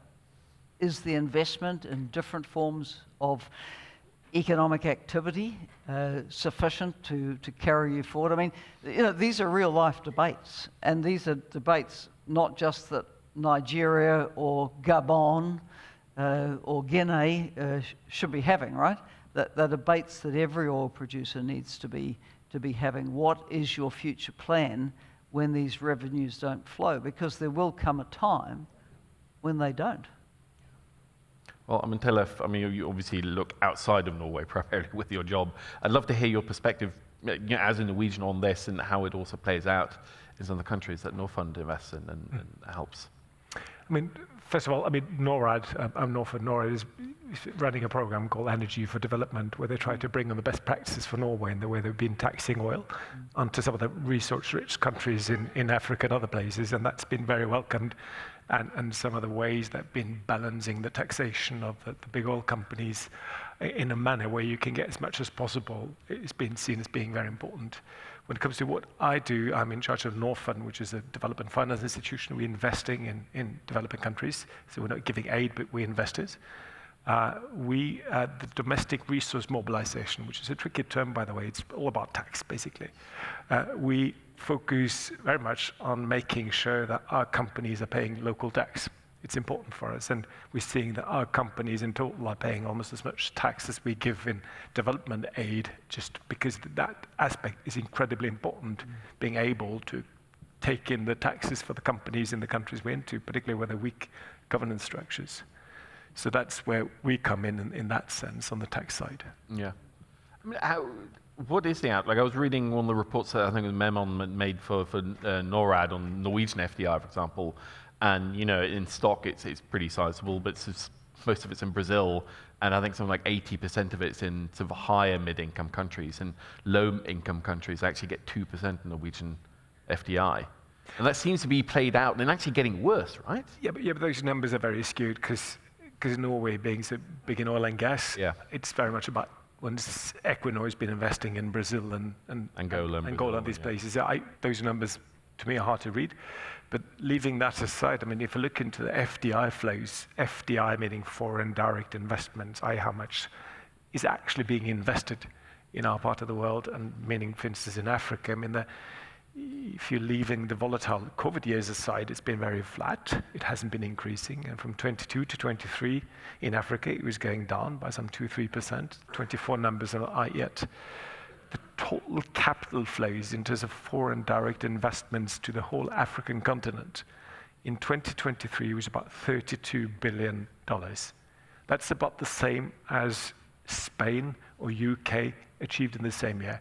In Spain, there's 47 million people. In Africa, what is it, 1.5 or something billion? So they're minuscule, those numbers. So it also means that the role that we are playing as a minority investor, as a lead investor, showing the way, taking risk, is unfortunately becoming increasingly important because we need it. There's the capital flows in regular investments to particularly Africa and also the poor Asian countries is tiny. But this is this paradox we keep returning to, that there is plenty of capital out there in the world. Why, in a world when we know these things, and there are clearly opportunities in sub-Saharan Africa, why are things atrophying, actually getting worse rather than better? If you look at the latest numbers, if you take just the market cap, the total market cap, meaning the total value of all listed companies in the world, and listed company meaning they're on the stock exchange. So in the US, it's now above 70% in total, the market cap of the US companies. Africa is less than 2%. And those numbers are, I believe the US is inflated. I believe Africa will come up and Asia will come up. You could see is the glass half empty or half full. I see it as an opportunity. because it means that there are great investment opportunities. Many African countries are growing incredibly fast and faster than some of the fastest growing countries in Asia currently. It's a very mixed picture. Africa in total is obviously not been highlighted in it growing fast enough, but there are opportunities, and we need those capital flows to come and to see the opportunities. And there are many good reasons why they're not coming. A few things. One, the dollar interest rate is very high. See if you could buy US government bonds for 5%, which you can do now for 10-year bonds, risk-free. Why take the risk to invest in Gabon or in some African country where you feel it's perceived as being more risky? The spreads are coming up, meaning the risk premium on the money that's being deployed has come up. And also, in general, post-COVID, there's more sort of skepticism in terms of reaching out. People are more domestic focused in some of the investments. Yeah. There's some reasons. Yeah. It's a bigger question. Yeah, no, it's huge. I mean, I really want to talk about sort of the idea of another HIPIC program as well for the region. I mean, Gabriel, just returning, we're running out of time, unfortunately. Again, tons of questions I want to ask. Yeah, I know, it's even blinking. But Gabriel, just, okay, quickly, one thing you'd like to see in 2025, like an achievable, realistic, but meaningful reform project, something or another. I think one country, let's say Norway, that moves forward with the minimum tax of 2% on billionaires. Don't wait for international agreement. You don't have to. Do it now. Okay. Ellen, yeah. Ellen, what's your one dream reform? I'd like to see country champions emerge for global public investment, so that we had more inclusive vertical funds and collection. The concept being that everybody pays in according to their global income, and you have more inclusive governance of the funds. The funds we have at the moment are very weighted to those who put the money in get the greatest say, and that doesn't make for good relations. So exploring the GPI concept and having a country champion on implementation, I think, would be positive. Sounds good. Dilif, your one dream? One dream, I guess, achievable, implementable, actual real reform that would have at least some positive impact in 25. In 25, I mean, obviously 2025 is going to be a tough year, given where the US is and the big yellow guy. But still, one area where I think something could be achievable is that if you look at the sovereign wealth funds of the world, and Norway has one of the biggest ones, China, Middle East, others, they are very much index-based. They invest more than 50, 60, 70% of the funds in the US often, and they could be investing more in developing world and in the SDGs. I wish, and that could be achievable, that the sovereign wealth funds in the Middle East, China, Norway, they gang up and say that let's increase what we do in the SDGs. For instance, climate financing in developing world. If we were to increase it a tiny bit, like now, I think NBIM, the Norwegian Sovereign Wealth Fund, has about 0.3% of its investments in Africa, and of that, 90% is in South Africa, something like that. I mean, if that number were to increase a little, the biggest sovereign wealth fund, they have about 32 trillion, which is a sort of, in a Donald Duck type of number, we can't comprehend it, but it's massive money. So a tiny part of that were to be allocated into the SDGs and sort of increasing incrementally year by year, that could make a huge difference. It's good to know that all these things can be done from here in Norway, at least. Thank you much. Well, we're over, so thank you very much. Thank you to the panel as well. We did manage to not talk about eating babies, which is, I guess, a good thing. I think your modest proposal is definitely more doable than Swift's. But, well, thank you very much, everybody, and we'll see you next year then.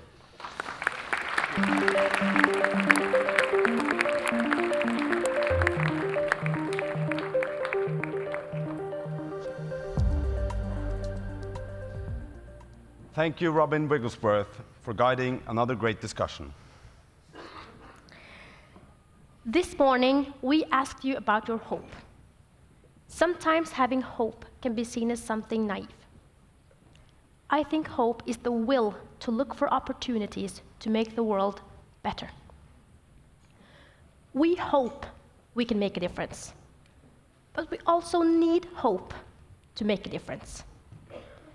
Throughout this day, we have met such a wealth of people who do just that. Not just the people up on the stage, but in the audience, in the breaks and coffee chats. Faced with immense challenges, let's not underestimate our own power to make an impact. Ladies and gentlemen, this concludes the Norad Conference 2025. Thank you again for your time and attention to all of you here at Sentrum Scene and everyone who's followed us online. Thank you to our excellent speakers and to everyone who's worked hard to make the conference possible. We look forward to welcome you again in 2026. Safe travels, don't slip on the ice, and goodbye.